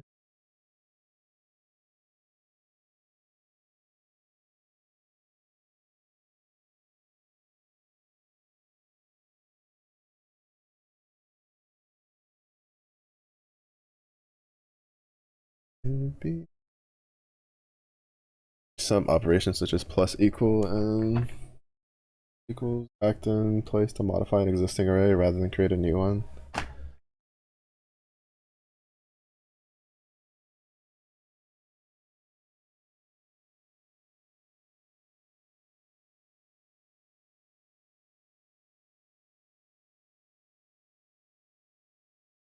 Yeah, remember this up. Just go to the next time, like when I want to learn something, just go to the fucking play, like the main hub for it, and then see what they have if they have like decent tutorials. Because this one's making a like, I don't know. The other had a whole lot of like writing and words, and I got through it all, and they're like, "Nah, you're ready to use NumPy," and I was just like, I don't know shit about what's going on. But in this one, like I started reading it, and I don't know if it's maybe the same case as what happened with like the MIT into the MOOC thing, where like the MIT stuff like introduced things in a way, and I kind of understood it, and there's some things that I didn't really understand, and then the MOOC, of course, had it written out, and then it was just like, oh, like I don't know if it's that issue, right, where like the knowledge is there, but my brain wasn't really rationalizing it until I, took something that was a bit more written out. But it's also debatable then at that point to use the one that just didn't really very well versus yeah, finger guns.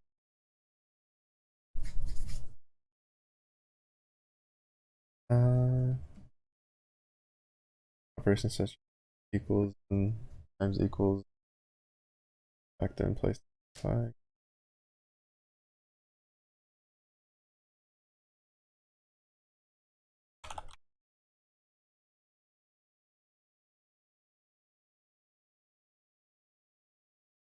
Everything.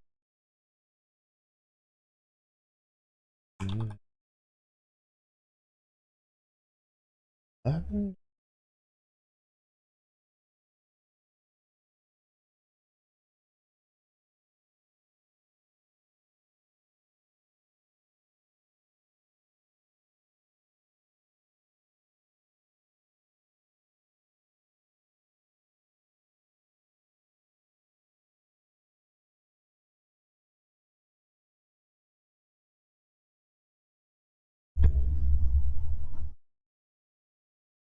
So with here, what we did was we set an array that was all ones.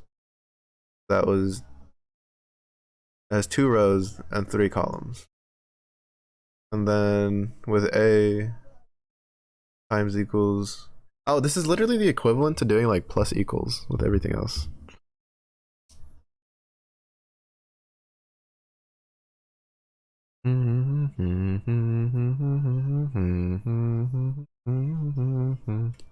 Like it's equivalent, but like in like messing with matrix. Because like for instance, if I had like a equals 1, and then I do a times equals 3, it would then be a equals 3.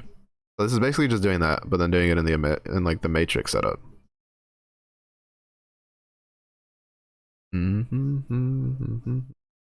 That's fucking cool. I'm gonna lie, I feel like such a damn nerd when I get excited over something like that. Each mountain pen, 3 on every single point. I don't know, it's I don't know, it's fun. It's fun to learn how things work for me. Mm, mm, mm.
Bum, bum, bum.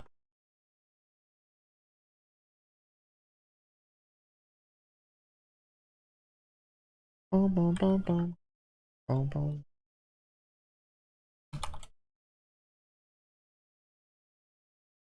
This should give us some.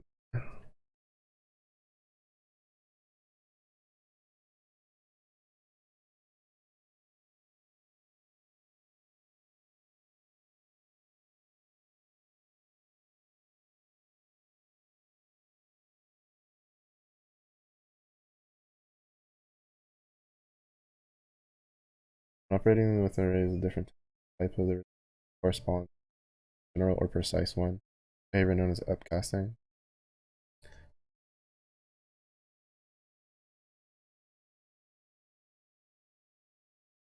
And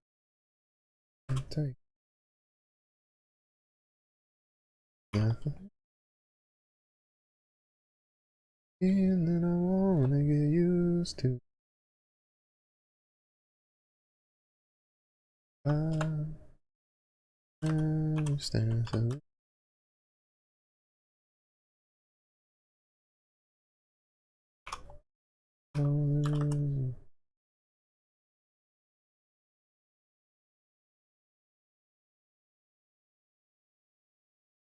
I need to know.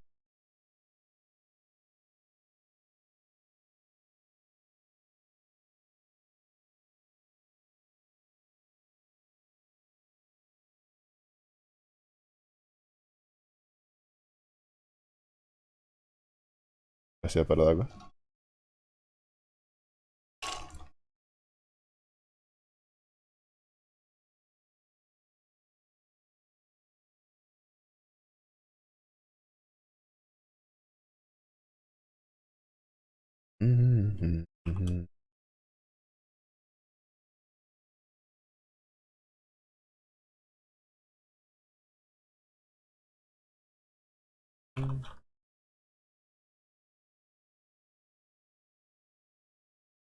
I've got love.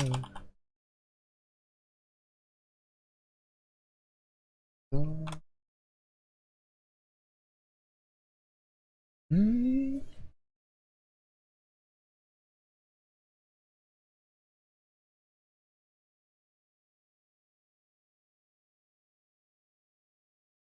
Things that I've got.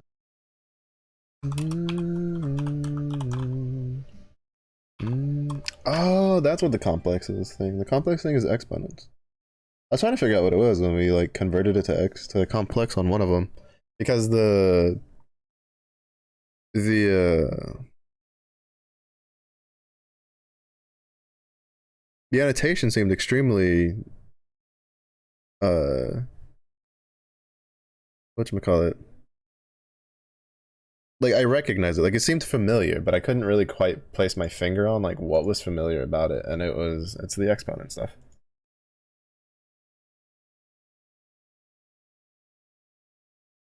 But yeah, let me just typing this out. It's technically break time, but writing this out.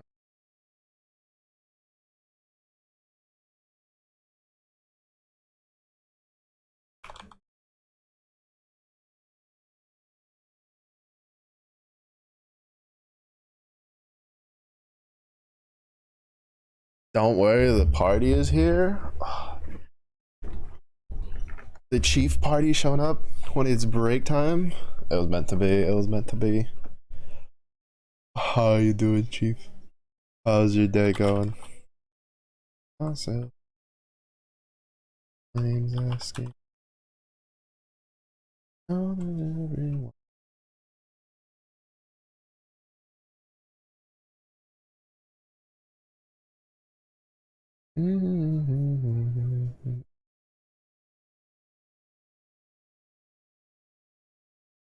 Alright. We wrote that out, so now we're like full on break time. I say break time, but it's like wind down time before.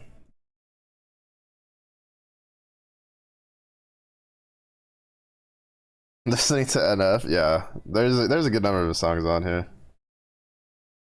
Days shit, oh no. Hopefully it gets better, I believe. I'm live, like I cried like I'm jealous. I haven't been to a concert in a long time, but his would probably be one I'd go to, honestly. His music is good. First to admit that I'm last to admit I need a hand to help.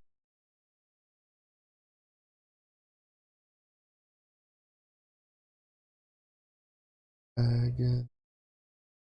Self-esteem go up in flames. I steam like I don't think anyone else that truthfully heard this from how.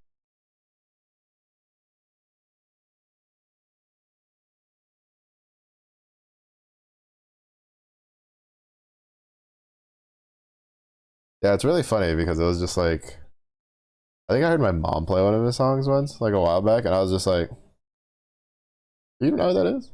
She's like, "Yeah, it's NF." I was like, "But have you ever heard any of his other songs?" She's like, "No." I was like, "All right, cool. That's good music."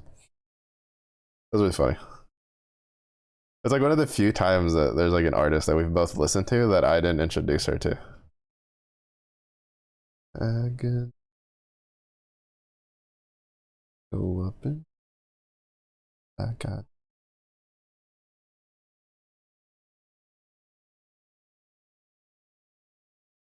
heard this thing from how.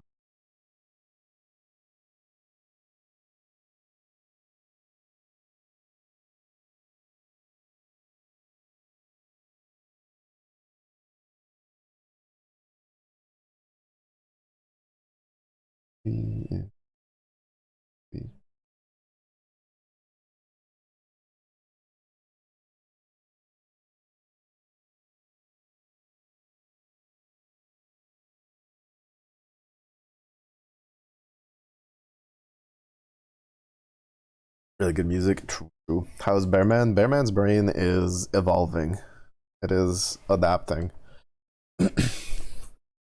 I'm learning more Python stuff, and the tutorial that I had been using before this was hella fucking confusing. And then this one that I'm like using, I'm like, ah, this shit makes sense.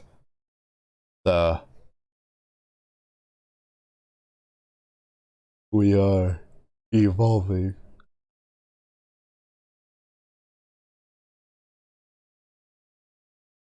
But yeah, also mildly stressed out because we're kind of getting into the ending window of the move from at least out of this house. I have to finish having all my stuff that needs to be packed up by basically Saturday, Sunday, and then technically Monday, but I'm probably gonna uh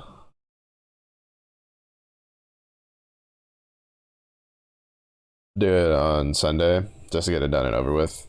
so that way I can just chill. Because the trailer for moving stuff shows up on Monday, but the movers, the team of people moving, don't show up till Tuesday. I technically have an extra day, but I'm just not gonna fuck with it. So probably just have it all done by Monday. Send all the good vibes. Thank you, thank you.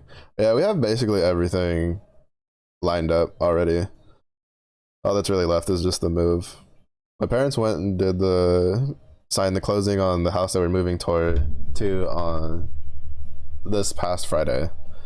And then on the 27th, we signed the closing for this house that we have, so we don't have to, we won't have an overlap of paying two houses at the same time.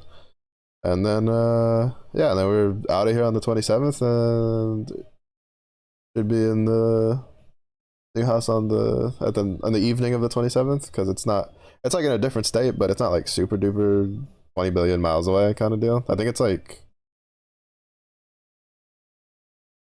400 miles. That's not too bad. That's like an average day trip in Texas, if I'm honest. But yeah, the only downside is that like be over there suffering with because like the trailers won't actually be there till I think around the 3rd, anywhere from the 3rd to the 5th of March. So I'll be a good amount of time without any of my setup, to the point that I don't even know I'm gonna have a chair to sit in, to be honest. Because we're not taking I was under the impression that we were gonna be taking like a U-Haul trailer, like have one ourselves for like taking some chairs and desks on our own, but it's just not the case. And it's like, where the fuck are we gonna sit for those like 5 or so days? Cause like basically they're gonna come empty the house on like Tuesday, and then I'm sleeping on the futon Tuesday night, Wednesday night, and then leaving Thursday. Because with the dog, if I didn't stay in the house, we'd have to like go to a hotel that allows for pets, and then have to deal with all that shit and all that kind of stuff. So it's just like way easier if I just stay in the house with the dog. But it's just like I'm keeping one of my tables because the way that deconstructs is very easy. It's very compact. But it's just like at the same point, I'm like, do I even have a chair to sit at said table? And I don't think so.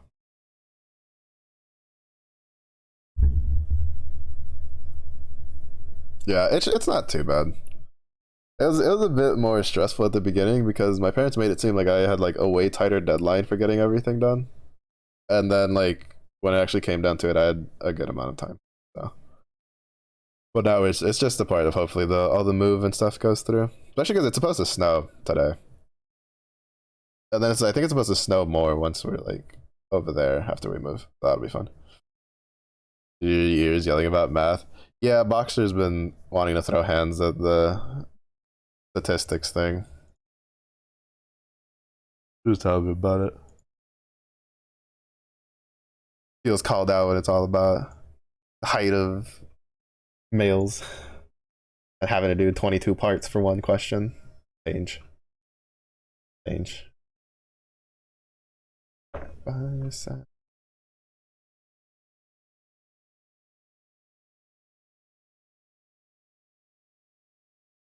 Oh. Oddly enough, my brain's not as dead as it should be.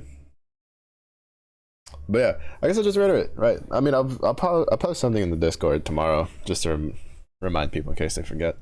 But yeah, no day stream tomorrow though. Tomorrow is packing, moving stuff, making sure like I can have all that set up in case I need to get more boxes and stuff like that. Just so we know. Yeah, no day stream and potentially no night stream, but there probably will be a night stream because it'll probably just be me letting Star Rail full auto the story as we continue to get caught up.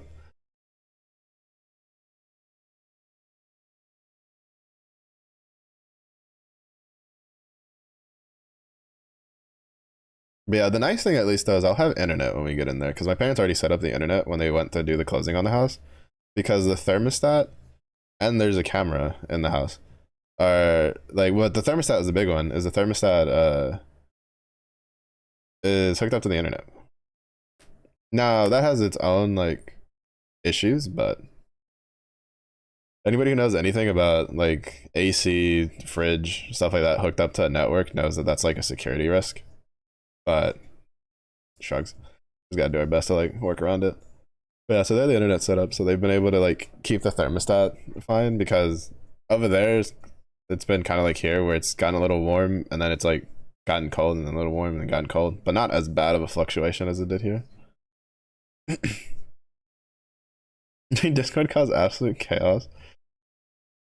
It's okay. It's needed. The Discord is pretty peaceful. If it's not me and Zalaric just shit posting about Grand Blue Fantasy, or more recently talking about Final Fantasy, that's mostly just me saying when I go live. Even though I do think I'll add I don't want to do it now because I'm feeling particularly lazy. Or I'll do it. No, I should do it now because I don't feel like moving that file over. Yeah. Probably do it like sometime this week. Set up the little sub channel, like little side channel to put in my little projects in case anybody wants to try them out. 11 in Michigan, you want to die? Oof. Yeah, here, like right now it's not that bad. It's supposed to drop down to I think it's like 15 tonight. Then it's supposed to be like 10 tomorrow and then single digits on Thursday.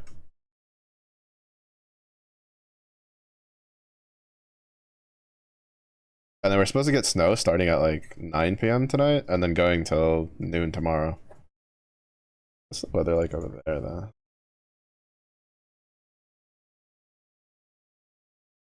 Yeah, where we're moving to right now for these next couple of days is currently 13, according to this forecast. And then tomorrow is supposed to drop down to 5. And then on Thursday it's supposed to the lows of 6. Guess my Carhartt's gonna get some wear. Gonna actually get to wear it more often over there. But then it like shoots all the way back up to like the 40s towards the beginning of next week. Hopefully at least the weather stays clear like next week into like the beginning of March. So that way the movers can get the trailer there with no problems.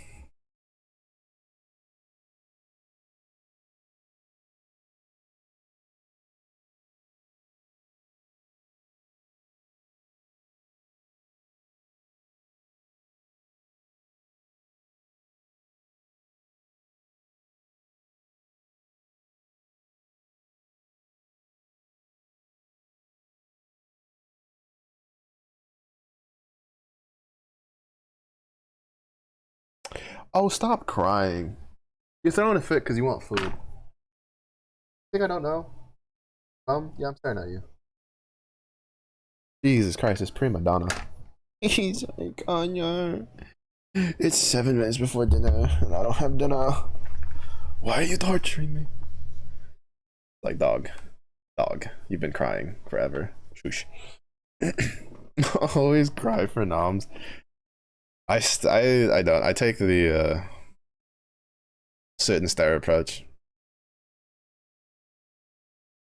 It was funny because when the evolution, my mom cracks up when she thinks of like the evolution of me being hungry, especially on like trips. Because when I was younger, I'd be like, I'm hungry, I'm hungry, I'm hungry, I'm hungry, I'm hungry. But then as I got older, I'd just sit there and stare into the rearview mirror, waiting for eye contact.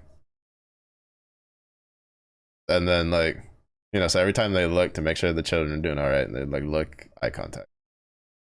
They'd be like, all right, kind of weird. Goes back to looking at the road, looks back at the rearview mirror, still holding eye contact.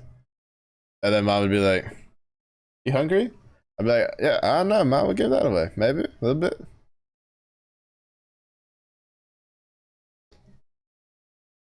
Then now I just go and I raid the fridge. I'll just raid the fridge. Like today.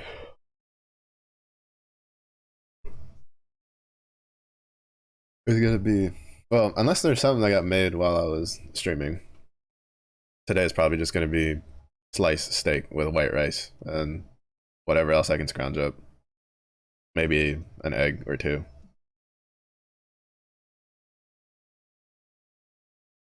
Internet went out just now. Oof. Was it like a slow blip or was it for a decent little chunk? Has it just started snowing for you yet?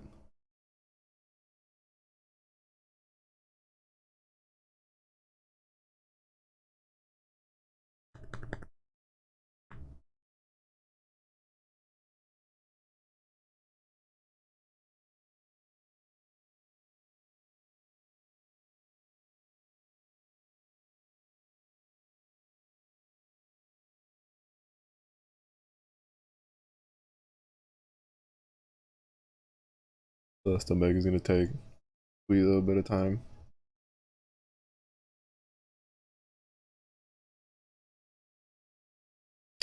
Oh, that came out today. Probably check that out a little bit. I forgot Blade and Soul was doing like a re-release. Alright, it's been a minute since we've said hi to Kari, so we're gonna go say hi. I'm gonna go feed my little crybaby of a dog and feed myself, who has been crying internally because my stomach's been making loud rumbly noises at me for the past like hour and a half.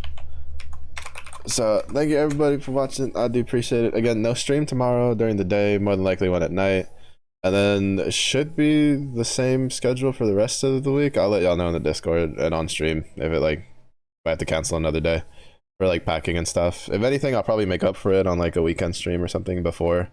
And then next week will probably be either very sporadic or just no streams all week until I can get stuff set up in the new house like nicely. But thank you everybody for watching. I do appreciate it. If it's alright if you have a good day. If it's alright if you have a good day. Stay safe. Stay hydrated. See you again next one.